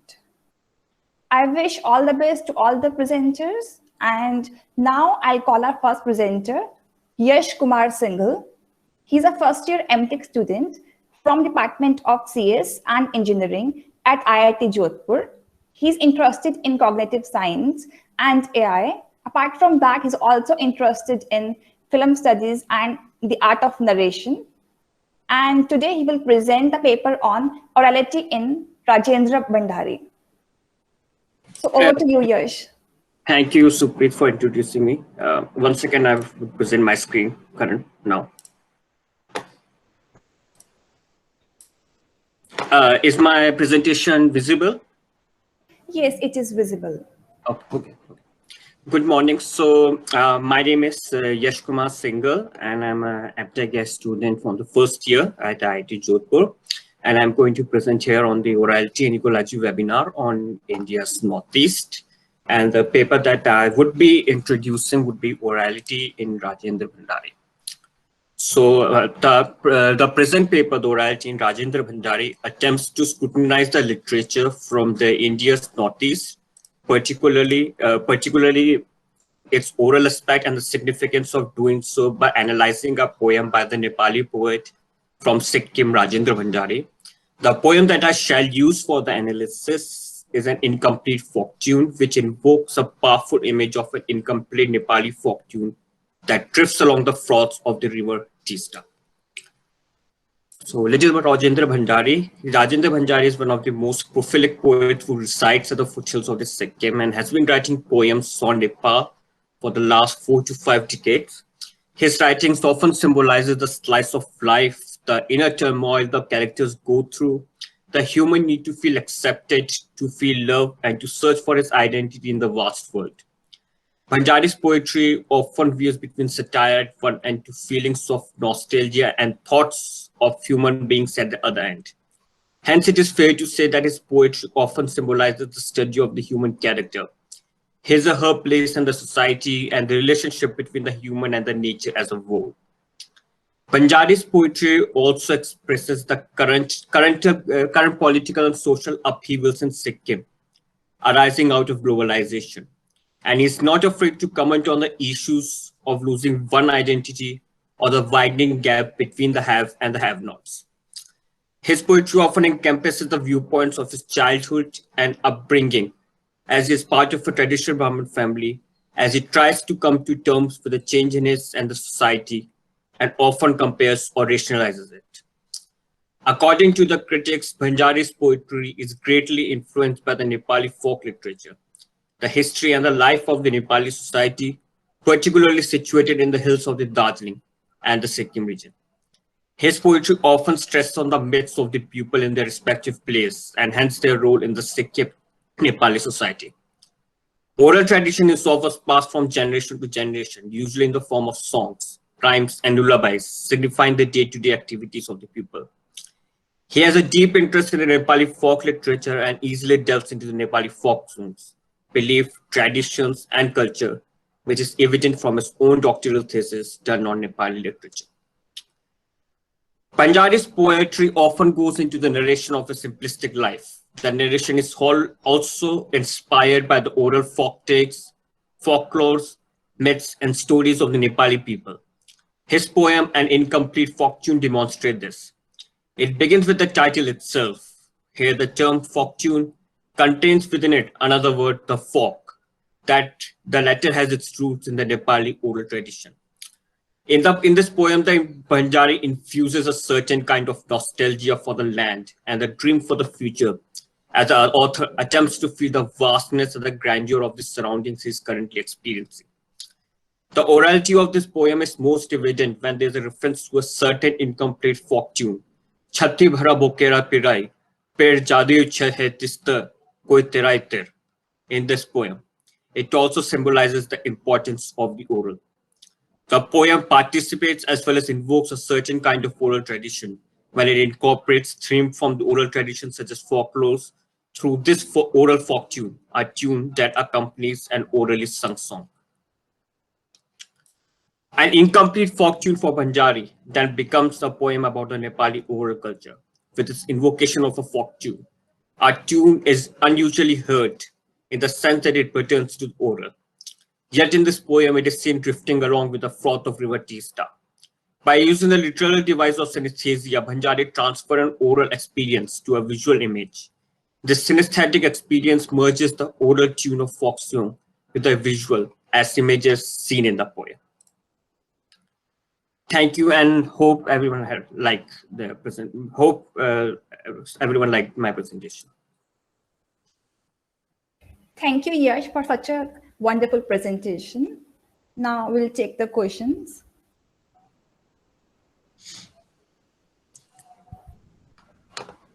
So we have a few questions for you. Yes. So Yash, could you elaborate a little more on how Bhandari uses the literary device of synthesia? The synesthesia, it means in the synesthetic context mean the usage of all the organs to describe something. And then the poetry, the incomplete folk tune is a beautiful example of that. For example, there's a phrase which says that a northern breeze flirts across the nose. So he's kind of using the senses as a nose as an analogy to describe how the northern breeze is flirting and how the air is quite pleasant to begin with. And this is also evident from the other passages of the poem itself, in which he uses a sentence to basically describe the grandeur of the place that he is currently experiences, the vast mountains, the riverland, and he's also able to hear some kind of a folk tune. And he says that he can also hear a certain kind of folk tune while he's experiencing that. So he heavily uses the synesthesia, literally here to describe his feeling in the poem. Okay, thank you, Yash. Now we have another question for you. So when passed on from generation to generation, folk songs and folklores get twisted and sometimes lose their true essence entirely. So what is Bhandari's take on this? That is a good question. Bhandari's acknowledges that in one of his interviews that mostly the folk songs and the folklores usually get dumbed down upon as the progress goes by. But he also acknowledges there are certain kind of some folk songs and the folk tunes, some specific folklores which do not get altered much, and he is happy to see that how the presence of these folk tones and fusion has only been increasing in the future. So it is important to realize that not all folk songs and folklores gets important, but there are certain folk songs and the folklores which are very much prevalent, which are very much important in the society, which doesn't really get dumbed down upon, and it is usually passed on generation to generation. So that's my answer of the question. Okay, Yash, thank you so much. Thank you. Thank you. That's all. And now we'll call our next presenter. So our next presenter is Sharnya Ghosh. He's a doctoral student from the IDRP, Digital Humanities at IIT Jodhpur. Her research is on digital pedagogy, literature pedagogy, and educational technology. And today she will present a paper on orality, memory, and the meaning-making process. So over to you, Sharanya.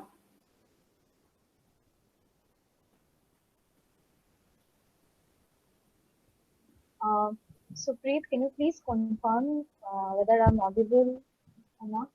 Yes, you're audible.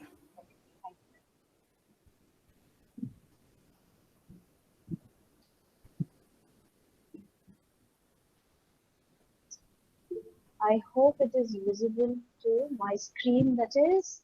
So thank you, Supreet, and thank you, Dr. Thouden, for giving me the opportunity. My topic today is orality, memory, and the meaning-making process in Mamang Dai's The Legends of Pensam.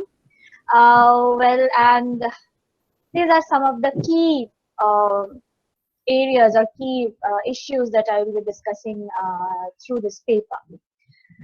Mamang Dai, in a preface to her work, The Legends of Pensam, informs her readers that Pensam is the world or space in between, the middle ground, something very akin to Tolkien's Middle Earth, where everything and anything is possible. Tolkien's notion of Middle Earth is at once magical and real. inhabited by 7 different species, including human, elves, hobbits, sorcerers, and others. Likewise, Pensum is a place or space where humans are not alone and are often visited by spirits and mythological creatures, but through their reveries. Dye refrains from divulging any further clues as to what this middle space entails, save that the readers are left to believe that this space is something of a meeting point of two worlds, a misty and mystical zone, where time collapses into the sea of eternity and nothing but a fluid-like continuum exists, represented through a non-linear temporality that connects people from different generations in the same thread of existence. The narrative embodies this continuity and uncertainty through a very intricately woven storyline that is not narrated by one narrating persona. It is an amalgamation of many voices where the main narratorial voice drowns into a piece of polyphonic music. To contrive such a detailed narrative, Dye has taken resort to what she grew up with, the oral legends of the Adi community, and molded her characters and their stories into a form that suits the age-old sagas. Her style belongs to Pensum, evocative of its mythical, historical qualities. She plays on the collective memory of her people and her memory of a life lived in complete bliss, far from the madding crowd of civilization, as she goes on adding one story after another within the frame narrative. The poetic cadence of a language, and this is very important because Dye has chosen not to use her mother tongue, which is really very important to further discussions, acts as the perfect medium of communicating these stories to the readers. Now, whether her use of English is a mere sign of elitism or a kind of means of reaching out to a greater audience, it's kind of a contested issue and maybe not pertinent to this particular paper, or maybe not possible within the span of this presentation. But the meaning-making process that sort of develops through this kind of a craftsmanship is born out of the interplay between the linguistic signifiers and the oral tradition on which they are based. Alistair Thompson, who lists 4 distinct paradigmatic transformations of oral history in its theory and practice, writes that oral history serves as an essential source of history from below.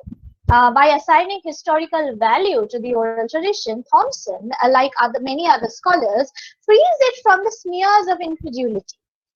Furthermore, what is history from below but the stories of people and their lives, as those have been experienced by these common folk and narrated in their own voice? The reliability of the oral history or oral memory is fraught with the possibility of biases, yet it is their subjectivity that provides clues about the relationships between past and present, between memory and personal identity, and between individual and collective memory. It is at this confluence of the individual and collective memory that Pensum thrives, and Dye's The Legends is born. Her being a representative writer of a particular type of post-colonial predicament further complicates this matter. The small voices of history that she has attempted to narrate are evocative of a very specific type of historical and political identity that is defined by its marginal existence on one hand and the country's own colonial past on the other. While by the look of it, the book is a novel, it is actually a collection of short stories involving characters from the past and present whose actions fill the pages and whose existence in the greater matrix of the Adi life becomes one with the stars, whose names we made up according to their configurations. The 4 sections of the narrative, A Diary of the World, Songs of the Rhapsodists, Daughters of the Village, and A Matter of Time, seem organically connected as characters, living or dead, come and go across various tales. It opens with the boy who fell from the sky, Hoxo, And then the readers are eventually introduced to two European friends of the narrator, some British officers, and three generations of Adi women and men, like the beautiful Nenem and worldly Rakut, whose lives these tales encompass. The main narrator of the story, who resembles Dai's personality but is not probably her, takes us on a trip in and around these Adi villages where nature and humans live in an ever symbiotic relationship, existing in a space where the real and the fantastical collapse. What Dai has done in this thickly woven narrative is she has merged the oral with the written in the same way as she has merged the lives of these tribal folks from different generations. One cannot help but feel awed at the hypnotic experience that these legends create.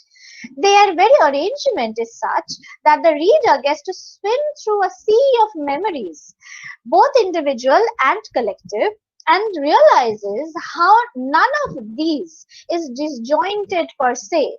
Rather, a powerful commonality of existence and experience define them. People may come from different generations. Their very roots are firmly grounded in these Emerald Mountains. But Dai, in the essay Oral Narratives and Myth, writes, the question of direction and destiny has become one of great complexity and soul searching. And the question is, where do we begin? What is the most important thing to start with? Perhaps in this, myth and memory have their role too. How do we identify ourselves as members of a community belonging to a particular place with a particular history? Some of the signs for this lie with our stories. We are here today as members of a community with a particular set of beliefs by an act of faith, because we believed in the word as composed in our myths and legends. It is here that we may find that peculiar, indefinable something by which we recognize each other and make others see us as a group, a society, a people of a particular community. This sense of destiny, which is at once personal and shared, drives the very narrative of the legends. Dai's deft juggling of the oral form with the written brings us to an interesting question raised by post-structuralists like Barth about authorship, and the very process of meaning making. In his SZ 1970, Roland Barthes talks about readerly and writerly texts. The former, that is readerly texts, are consumed, whereas the latter is produced. The author in the latter case is relegated to the position of a writer, whose interference otherwise in the meaning-making process of the text is minimal. But can the same argument be used in the case of the legends too? For post-structuralists like Barth, the author's subjectivity and its eventual obliteration is the outcome of a very Western postmodern system of knowledge. The same may not be proclaimed about Dai's authorship too. Her tribal postcolonial identity is at the very heart of her narratives, which problematizes the place of the legends as a writerly text. Yet one must commend her craftsmanship, through which she has been able to distance herself from the narrative process, and her readers are left to interpret and understand the nuances of the text. The very scriptability of this text lies in its interplay of orality and memory, both of which are unreliable in terms of their consistency or the lack of it. What is then left for the author to do? Dai addresses this dilemma by keeping her narrative true to its origins. It is free-flowing and honest, and she uses a frame narrative with flashbacks and visions as literary devices, to kind of conjure up this world of the legends of Pensar. Her carefully placed short stories are actually part of a greater collective narrative, of which she too is a necessary part. As a result, a reader is free to open the book at any point, and move forward or backwards to collect their cues. The different parts of the book are organically conjoined and independently meaningful at the same time. One goes through various periods of time, which is not linear in this part of the world, and glides through the spatial and human dimensions without inhibitions. As a result, the reader encounters a view of time that is beyond human comprehension, a time of myths and lores of mythical superhuman beings that surrounds the existence of these people till date and is, often manifested through various natural phenomena or visions. So there is the remote past, which is set in the pre-independence era. You have the recent past set in the post-independence era, and you have the present, in which basically the frame narrative is set, where the central characters of the stories dwell.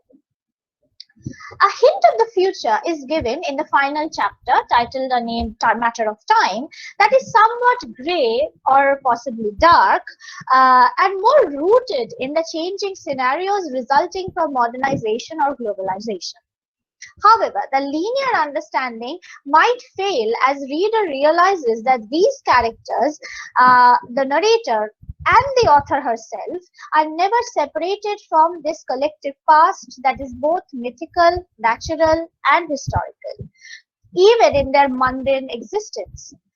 The outcome is a collection of narratives free of authorial intentions or interference and absolutely open to readers' responses.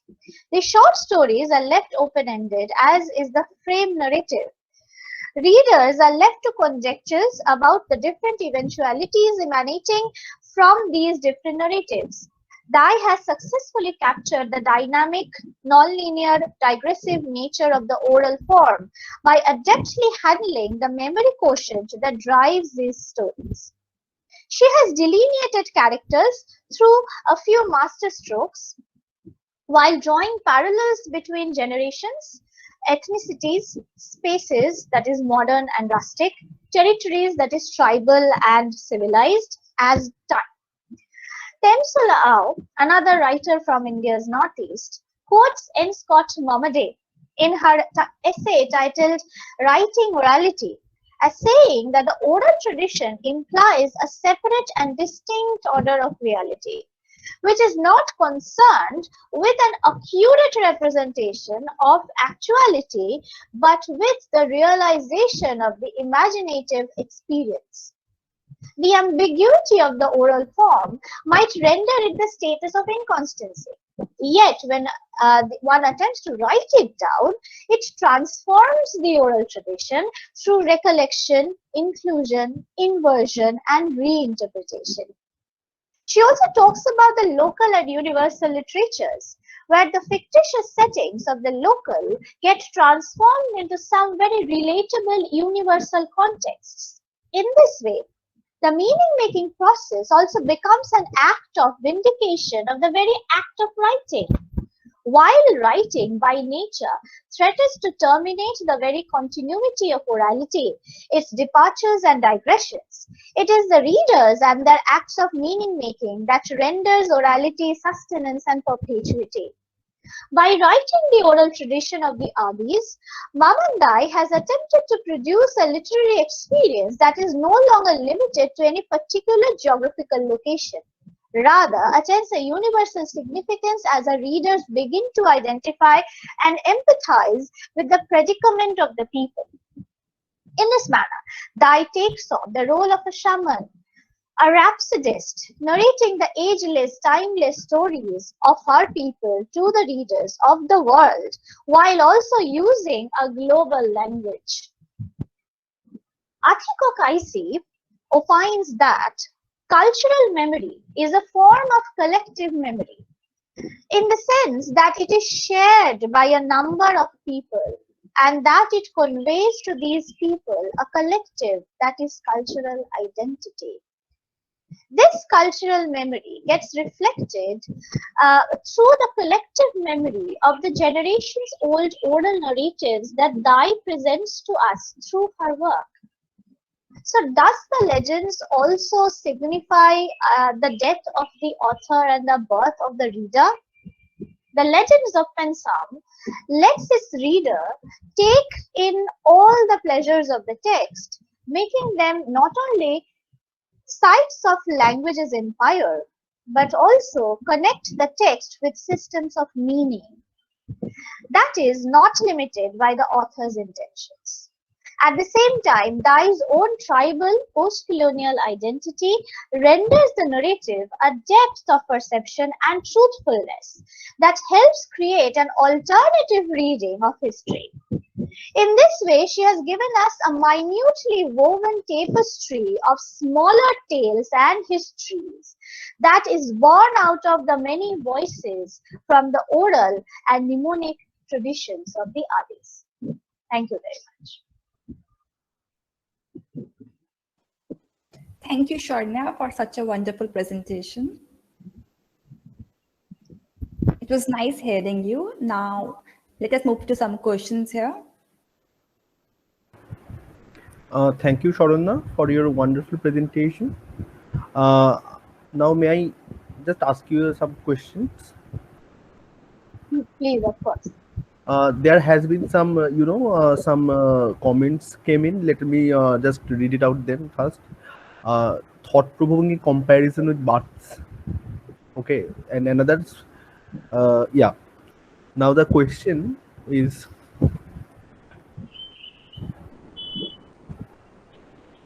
how do you look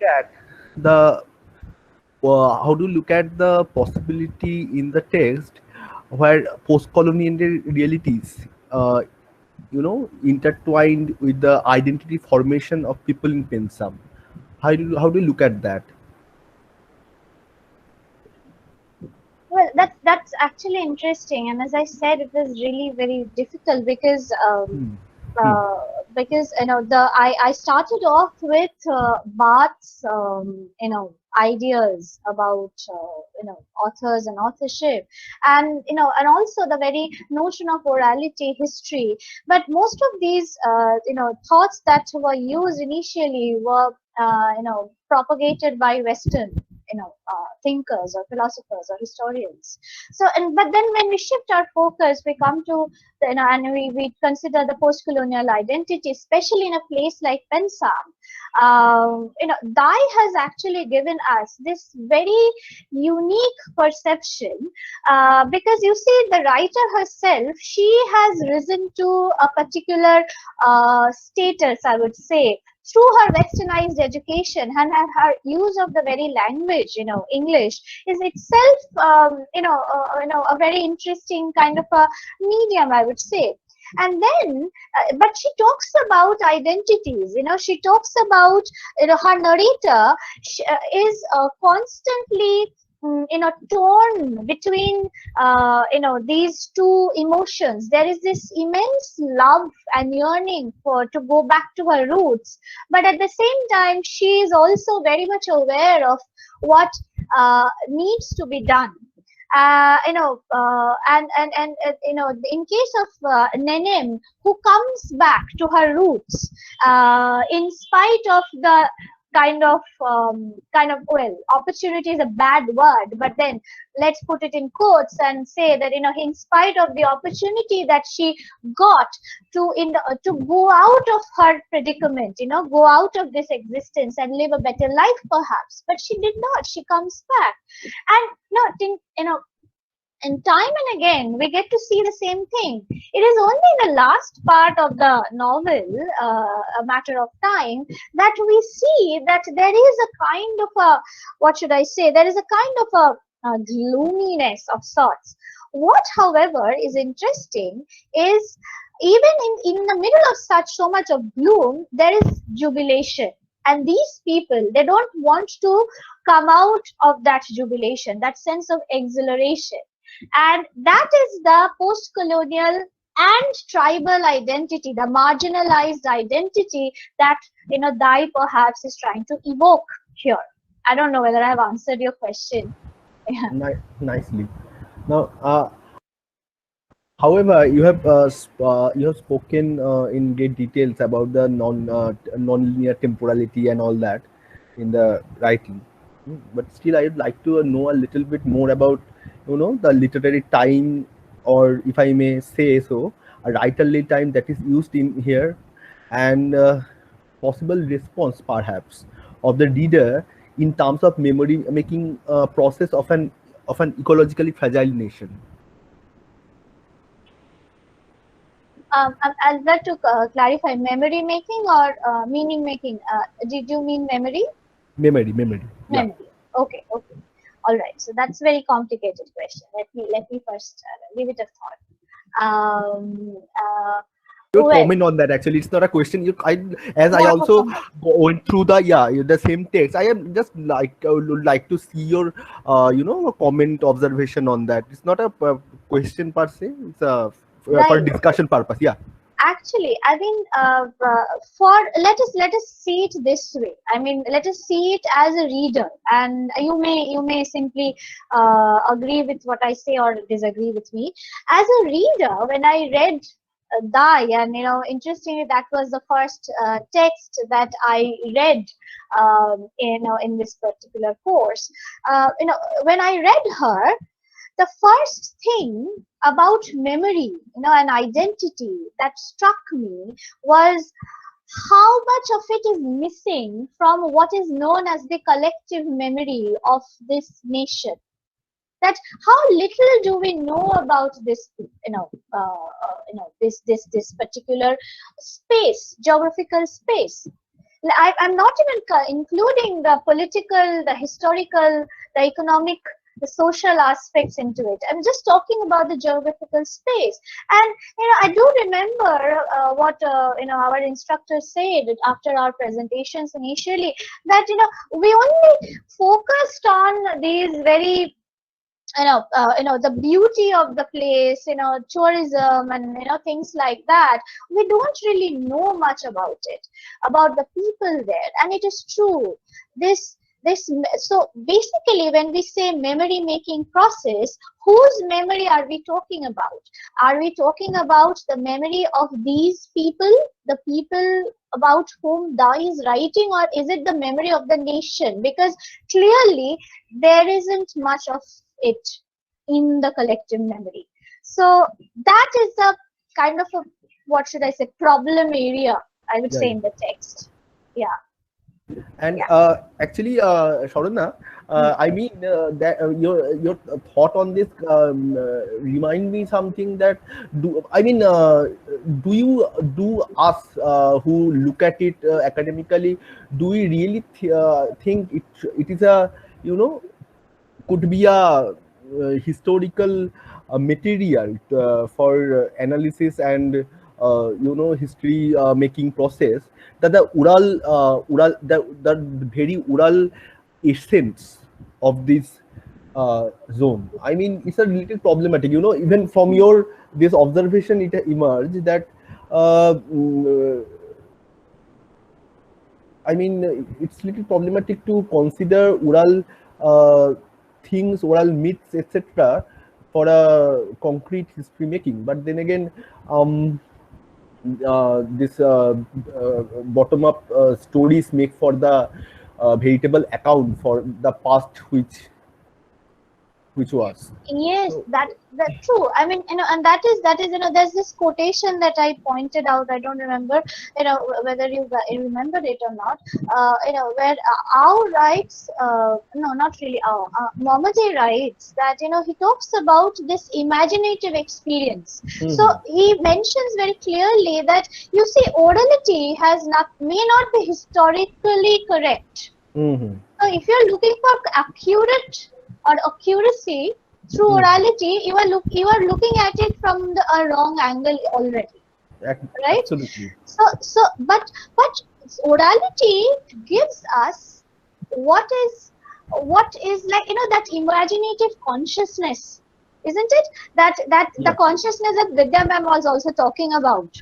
It's like you look inside and you start thinking. The particular consciousness of a being and becoming of a Right. tribe which are in a various ways marginalized. Absolutely, So exactly. it's a That is so in a way it's becoming a voice for the voiceless. absolutely, And absolutely. yeah, so that's it from my part actually. And thank you so much, Thanks, Sharanya. thanks, thanks, Anush. Yeah. Thank you, Sharnya. But before you go, there is a one more question. So it says, when you bring in two kinds of subjectivities from Barth's theorization and from the post-colonial context in Lai, what does this interaction yield?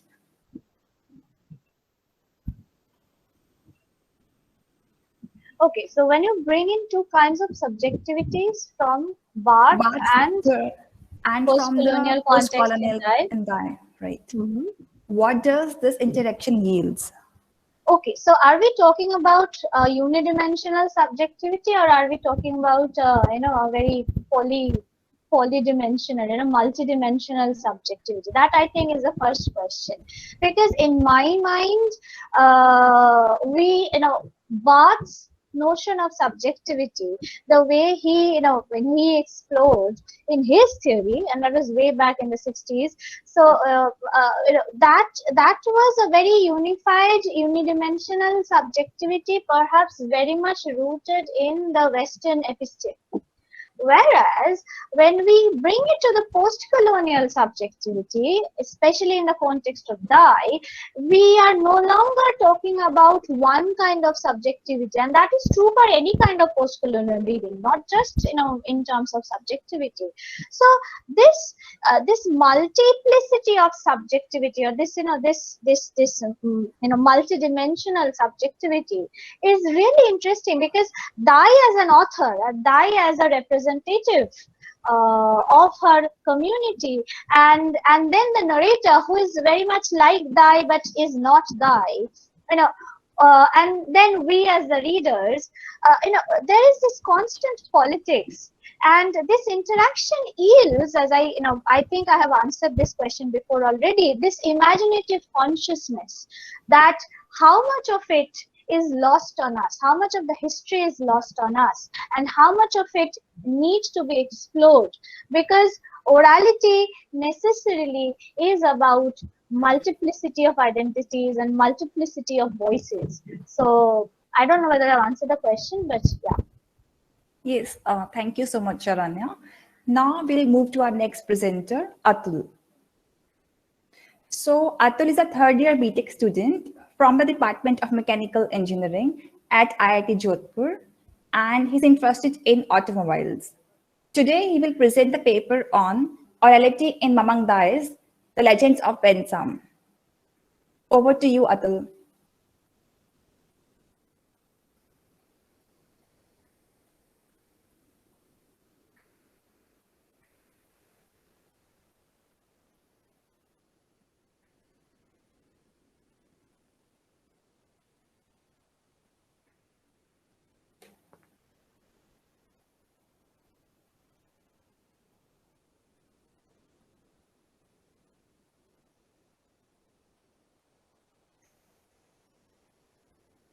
Atul, you can start your presentation.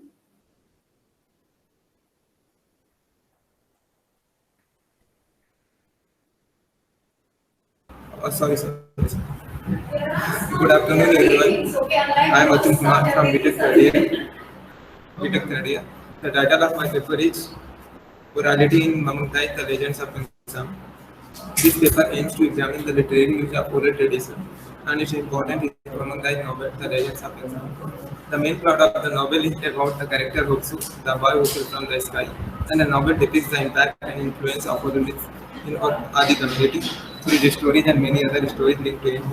This paper signifies the orality, and it is illustrated by the story Rights of Love from the novel, and it is supported by Easter sayings based on orality made in the context of Khasi society. Now, India Northeast is home to a diverse range of ethnic tribes with various cultures, languages, and religions. The elders of the tribes also rich oral literature, which is often linked with myth, legends, and cosmogony and the like to the younger generation in the society. Now, during the colonial time in India, documents were written by the Britishers to facilitate in their administrations. Hence, in order to map the origins of a tribe, we need to rely heavily upon the oral traditions. Although none of the tribes had written culture to record their lives and history, their histories can be found in their oral culture. The stories were passed on as a repositories of collective memory from one generation to another generation as a part of tribe or culture. In a general sense, oral tradition refers to a collective memory shared through word of mouth, consisting the information and knowledge which helps the community to assert a common identity. Memory in oral tradition play a role of bypass through which one can visit the realm of past, and it also acts as a link between the past and the present. Oral history also provide an unexpected twist in interpreting historical and cultural connections. This paper examines orality, local knowledge, and creative engagement with oral tradition, ranging from folklore to performative traditions with rituals in the writing of Muhammad. To discuss the oral tradition in literatures of this region, I have chosen the Adi community and the writings of Memoir, who herself belongs to this tribe. And she has first-hand experiences of Adi's customs and rituals. She has been a prominent poetess as well as a novelist, incorporating the oral in most of her writings. Myths, folklore, and rituals of Adi have contributed and shaped many dimensions of our life. Mahmudai has made many legends, traditions, rituals, which are part of oral tradition of Adi, into a fictional narrative and in the stories of legends of Islam. This fictional work depicts the evolution as well as degradation of Adi from a primitive to a modern society. In one of interview with the Hindu, she reveals that her prime intention behind writing this novel is to protect and preserve the heritage and legacy of these tales. She further states that I was in oral tradition, I was trying to meet people and collect and record these oral narratives, the small history which are getting lost. Muhammad Ali has emphasized on the significance of oral tradition, orator, and spiritual aspects throughout the novel, The Legend of Ensemble. In one of her stories in the novel, Rights of Love, she tells us about the handing down stories legends from one generation to another, from a mother to a daughter, probably as a part of their tradition. The mother Nana had given a box of story to her only daughter Lucy with the instructions. Keep this is the box of story and you can save them, color them and put out anytime. Venom handed down her child Lucy a small box with pink jet leaf that smelled sweet comforting and had copper colored binoculars for her to play. These spoken rituals are passing down and down a box of story points out the importance of oral tradition in the lives of Adi community. The box contains memorial objects such as photographs, binoculars, and others. These visual objects speak of unwritten, undocumented stories, demonstrating their link with orality. The term binoculars for her to get in metaphorically reminiscent of reconfiguration of life by the narrative, and the process of composition of storytelling is completed not in the text but in reader and recipient. The binoculars are the social tool of conciliation between the narrator and the audience. Now, it's the same. I also mentioned the importance of morality in her morality alive recapturing the tales. The significance of such a system is the oral preservation of itself within the private unit of individual and common domain of the clan or community. This morality-based knowledge system of Khasi has also pointed their people from teaching conversion into Christianity. In this way, Mr. Sayyid also shows the importance of morality. Pamukari has also used many myths, stories related to rain, woods, summer, snakes, birds, and many other natural things which were influencing the life of Adi. In the story, The Bar Who Fell from the Sky, we see how the legend related to a serpent affect the life and death of the hopeful father, Loto. The villagers believe that one who witnessed serpent with one ear named Berwin would die within a year. Unfortunately, hopeful father, Loto, had seen something similar to this serpent and the villagers were sure that he would die soon. Soon after, while hunting, he was mistakenly killed by his fellow hunter.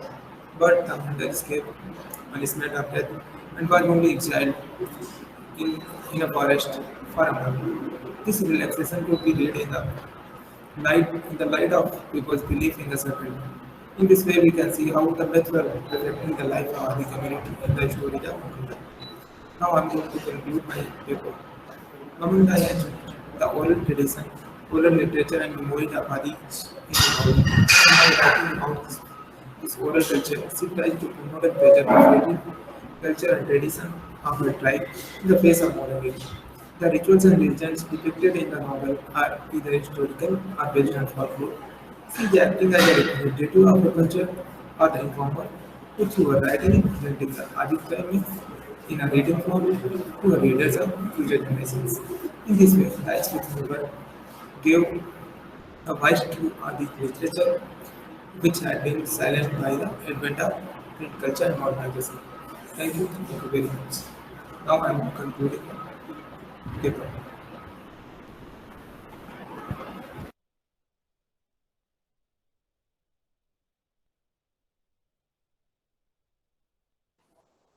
Thank you, Atul. So I am hoping you're done with your presentation.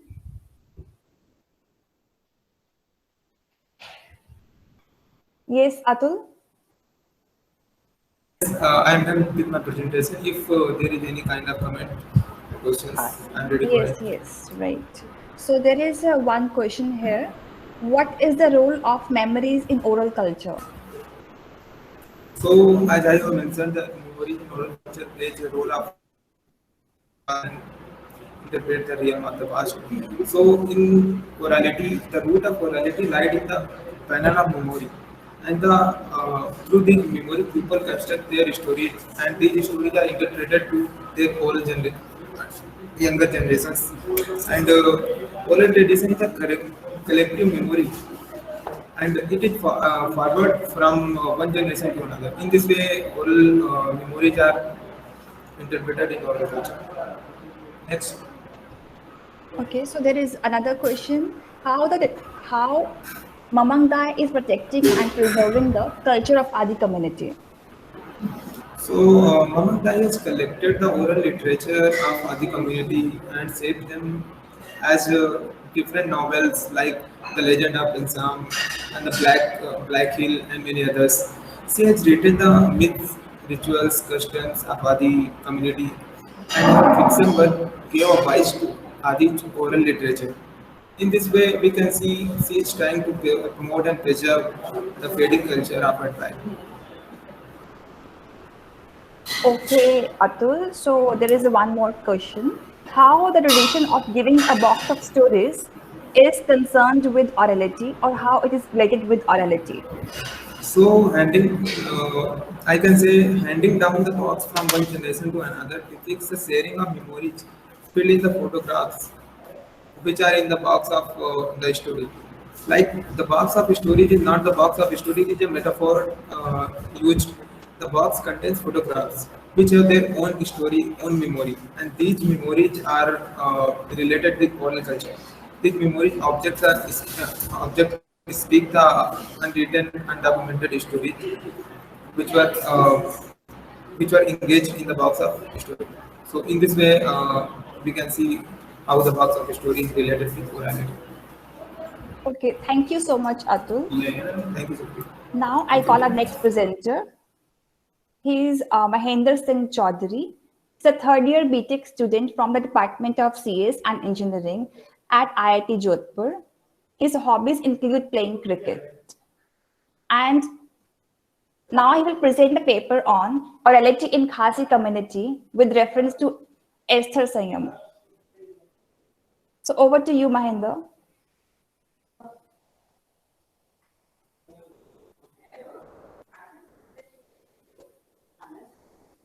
Hello, am I audible? Yes, you're audible. Hello, am I audible? Yes, Thank you, Supreet. So, good morning, good afternoon, everyone. I am Mahendra Singh Chaudhary, and I'll be presenting my paper titled "Orality in Khasi Society" with reference to Esther Sayam. This paper attempts to evaluate the importance of orality in the context of the Khasi society of Meghalaya. Here I use Esther Siam to illustrate my point. Taking examples from her novel Memoir in Water, speaks the Wah Unkra and analyzing them. The paper is broadly divided into three chapters: introduction, discussion, and conclusion. In the first chapter, I begin by defining orality, what it means, and what it signifies in the context of the Khasi society. This is followed by a discussion on the simple Khasi habit of chewing kwai or a pan or a betel nut, and talk about the context of this habit by looking into the story of how it comes into being. India's northeast is a land of contrasts. Generation after generation, the inhabitants of this territory have shared its modern as well as ancient history and culture through legends, myths, stories, poetry, dances, arts, and crafts. This paper focuses on the tradition of orality engulfed in the region, primarily looking at the Khasi society. This region is exceptionally rich in oral literature, as the vocation of written literature is comparatively new. Rather, its people are less familiar with writing as a form of transfer of knowledge. Stories and folktales, songs and poems, myths and legends, most of the things that connect people to their roots and the ways to understand the uniqueness and diversities of their culture, customs, and social practices are found only in the oral literature. Simultaneously, according to Esther Sayyam, very less of it is being in the written form, which is mainstream in the other regions of the country as well as in the world. Hence, to properly understand the rich and diverse communities and people of this glorious land, and to attempt to link the people to their culture, diving into the oral literature is indispensable for one to truly understand the culture, tradition, history, and harmony among the stakeholders of this region of great diversity. This literary analysis of Memoir in Water, Speaks the Wah Umshah by Esther Siam is an attempt to do that. This novel is an attempt by Esther Siam to illustrate the life experiences of the Khasi people from the perspective of the river Unkra. To discuss the prevalence of orality as a form of literature in India's northeast, I have chosen the Khasi society of Meghalaya. The Khasi society has a rich and diverse history, being one of the very few matrilinear, rather matriarchal, as some scholars have argued, societies in the world. Whatever be the theories of scholars and social scientists, the account of the origin of the Khasis is incomplete without the oral accounts transferred from generation to generation over the course of the existence of this vibrant and unique culture. As Esther Siam correctly points out, the richness of all folk traditions can be correctly explained only by considering the fact that they are embedded deeply within the community's psyche by the word of mouth. To understand simple characteristics of society, like the habit of chewing kwai, we need to look into the stories and tales that are only available in the oral literature. Although it is essentially just a pan served with a generous dose of areca nut, betel leaf, and lime, it is loved by one and all in Meghalaya, and it is believed that even in heaven, people eat kwai, which is also a popular saying in Meghalaya. While talking about this habit of eating kwai, which is even seen in the urban Khasis who are losing touch with their ancient culture, she says it is the oral tradition and the word of mouth that keeps them knowledgeable of this system. She goes on to quote T.B. Shubha and Sujit Som. It appears to be an innocent activity, but Khasi oral tradition has a story, known to one and all, that justifies the custom. She also quotes Bevan elsewhere, who in his book Ka Mationg Ki Khanatong compares the distinctive audible presence of the Khasis to the thumping of ethnic heartbeat and uses the stronger term kinde instead of the commonly used tide to describe its pulsations, pointing to a heightened sensitivity embedded deep within the community's psyche. He cites an example from the tale of Noh Ki Likai while talking about fear and jealousy, the foremost emotions that threaten to ruin the marriage by telling the story of a woman who commits suicide after she discovers that her child's stepfather has fed her the flesh of her own daughter. In popular culture and among folk beliefs of the Khasi society, many people believe that this tale of Noki Likai is linked with oral tradition of the Khasis. The mention of the term kwai as an eating habit in this collection novel is in chapter 8 that tells the story of Da Simper, the skinny one. She is described as indulging in this habit, and she is the Da Simper who sent showers of tobacco-laced spit everywhere when she spoke. The link between orality and this habit has already been found in the Khasi popular culture. Here, an oral act, the does act of speaking, is humorously linked to this habit of quiet eating. Also, this habit is not uncommon in this community and often part of the everyday lives of the Khasis, irrespective of their age or gender. This chapter shows this few lines later when Dur's habit of quiet eating is also a habit common among some of her sons, who formed an early habit of eating too much quiet and drinking too much care.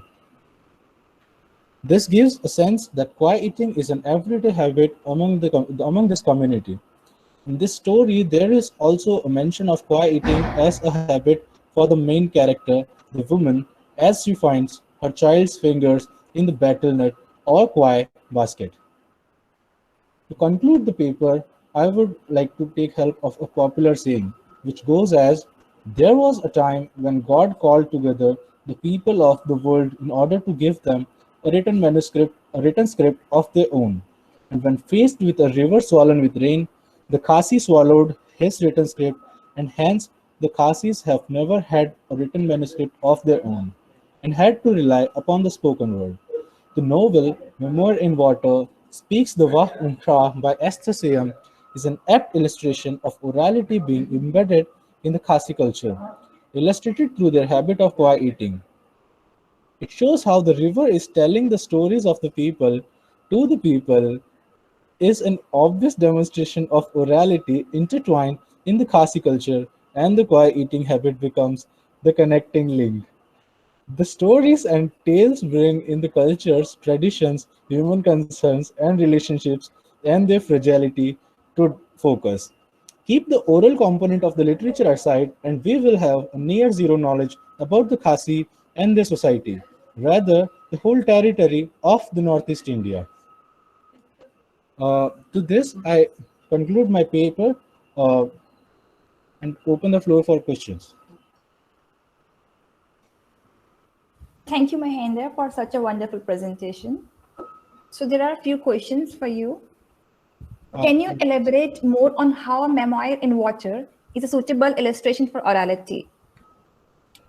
Memoir in Water is a story about how a river is uh, talking about experiences of people from its own perspective. It's a unique tale of personification of a river, and how the story is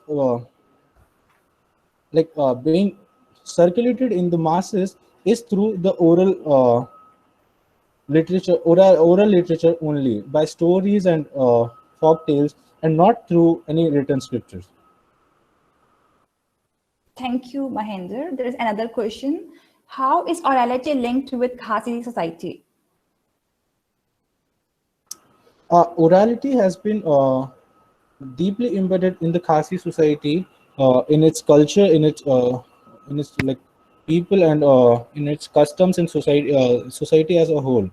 Uh, for example, this habit of quiet eating, it is seen in children from seen from children to old people all alike, and offering someone a quiet is considered a gesture of friendship and togetherness and harmony. So it is with the oral literature only that they have been able to put so much focus on simple gestures like eating a kwai. Okay, Mahendra. There is a one more question. How do you link the story Noki Likhai with the habit of kawaii eating? Uh, so Noki Likai is a story about a woman whose daughter has been fed to her by the daughter's stepfather, and after she realizes that she she kills herself. So there has been a mention of kwai eating in this. This is a very famous story in the Meghalayan region, and specifically the Khasi tribes.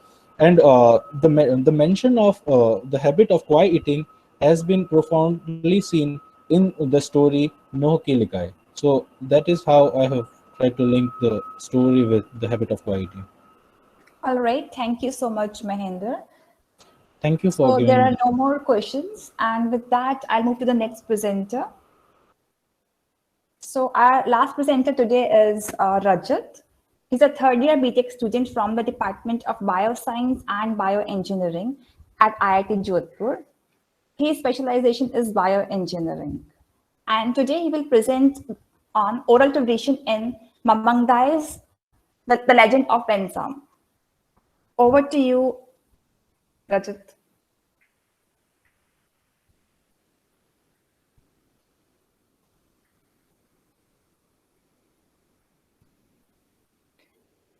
Rajat, I hope you heard me and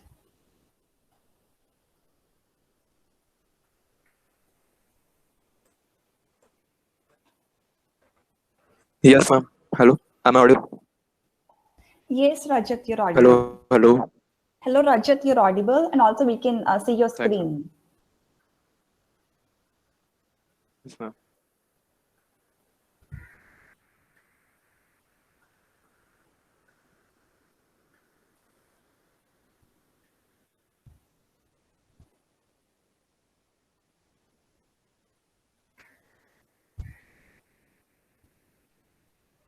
Yes, ma'am. My name is Rajendra. My top. I'm. My topic is orality in the legends of Pensam. Uh, so in this paper, I'm going to analyze Mamang Dai's The Legends of Pensam. In this novel, Dai provides an overview of the Adi community of Arunachal Pradesh through a web of oral stories from the community. I will look at those parts of the novel where the narrator mentions about folktales and folklore of the Adis. Close reading method was used for analysis in this text. In oral tradition,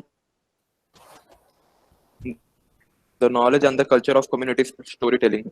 Mamang Dai's The Legends of Pensam is such a text which contributes in this tradition. Dai is a poet, novelist, and freelance reporter. She has worked as correspondent for various dailies like Sentinel, The Telegraph, and Hindustan Times. She was the project officer in the City Hospitals Conservation Program of the WWF in Arunachal Pradesh. Dai has also conferred the Padma Shri in 2011 for education, has also been associated with the Arunachal Pradesh Literary Society, Sahitya, and Sangeet Natak Academy, Rajaram Mohan Roy Library Foundation, and the Northeast Writers Forum in various capacities. However, Dai is principally known as creative writer and a historian who writes about Arunachal Pradesh. A one-time civil servant, she quit her job to devote herself to writing. She is the author of Arunachal Pradesh, The Hidden Land, documentation of the culture and tradition of state about which not much is known, and mountains harvest the food of Arunachal Pradesh.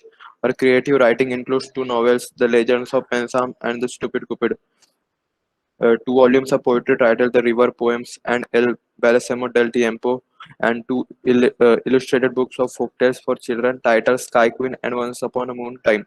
Dai talks to herself as an Itanagar based writer. Dai's The Legends of Pensam talks about Arunachal Pradesh from the perspective of its original inhabitants, the tribal populace, which is Adi tribe.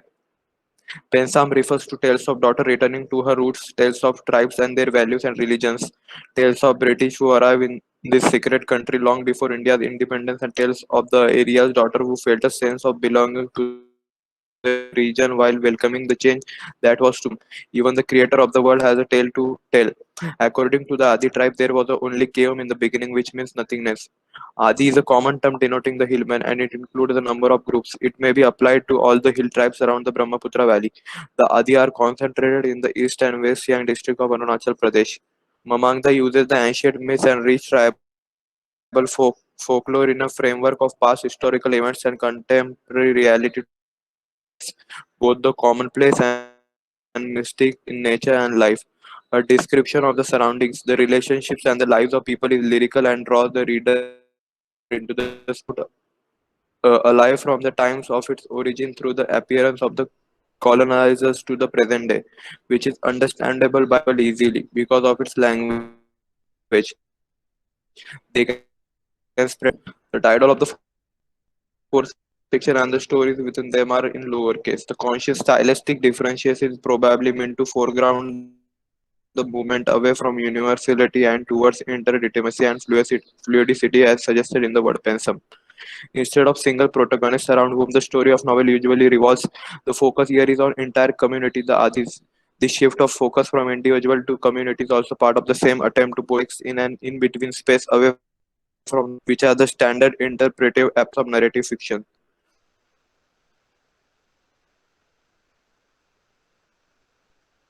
In the absence of overarching, there are series of stories that are disparate yet interconnected. So, at Ananya Hildori cites Michel de Certeau, who is in the practice of popular culture and ordinary language. She also highlights the fact that Certeau focuses on how popular culture, folktales, or serious services by subverting the established order of society. In Certeau's interpretation, as Hilodori's observes, become a powerful social and cultural medium.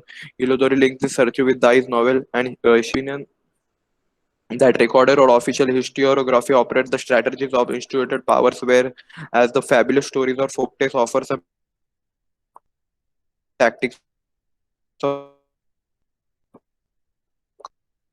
counter narrative or resistance to their ordeal. Certain folktales offer of monoculture or other authorities. Sarchu says that the stylistic effects of the folktales devices and figures to the established order. He calls the folktales the living museums of the whole. The folktales myths or popular culture can be termed as practice of an ordinary art form, the effect of which is large on the minds of the people. Sarchu discusses how the ordinary man or every man turns into a teller of significant tales. He says, rather than being merely represented in it, the ordinary man act out the text itself, in and by the text, and in addition, he makes plausible the universal character of the particular place in which the mad discourse of the knowing wisdom is pronounced. My conclusion is that the Mamangdai depicts a diverse socio-cultural world in the legends of Pensam, which is held together by the essential folklore, which is transmitted orally. In these stories, the folklore of Hoxo is that he is the child who fell from the sky. The significance of this lore must be understood in the light of the Adi tribe's creation myths. The interpretation of folklore should not be focused on the simplistic reading of the narratives, but rather than on the contextualization of folklore in behavioral and social context. The Adi tribe's mythical and magical creation myths are reveal sociality that is profoundly rooted in ecological consciousness. Thanks, ma'am.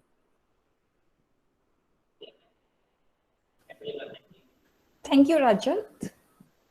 So, as Rajat was our last Sorry. presenter, I would like to open the floor of question and discussions. So, all of you, you may ask questions based on his presentation or any other presentations. So, Rajat, there are a few questions for you. Yes, ma'am. Okay. So, what is the connection between G-Catu and Dai? I'm sorry for little wrong pronunciation here. Research and Daito. So research talk about the popular culture of folklores which affect the uh, political and minds of some of the people, which can establish some type of uh, uh, some type of political disclosure of the things that can happen. All right, Rajat. So few more questions are there. How did the oral tradition is expressed in her stories? Uh, the oral tradition of the oral tradition expressed in the terms of the stories shamans and the ancestor to the who is not there, but they know about their culture because of the stories that told by the ancestors. That is how the oral tradition is expressed in our stories. All right.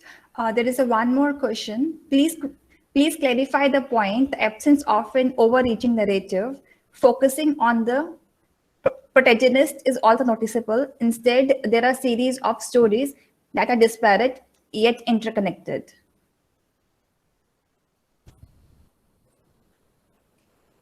Because the legends of Pensab is about the whole community, about the Adi community. It is not about the only the author. It is there is no more amusing or twist and turns in the stories. The its overarching narrative is not there, and there is lots of stories which have their interconnection in between them. That is how this point is. All right, Rajat. So, with this, I welcome any comments or any questions. So, anybody, if you have anything, you can ask.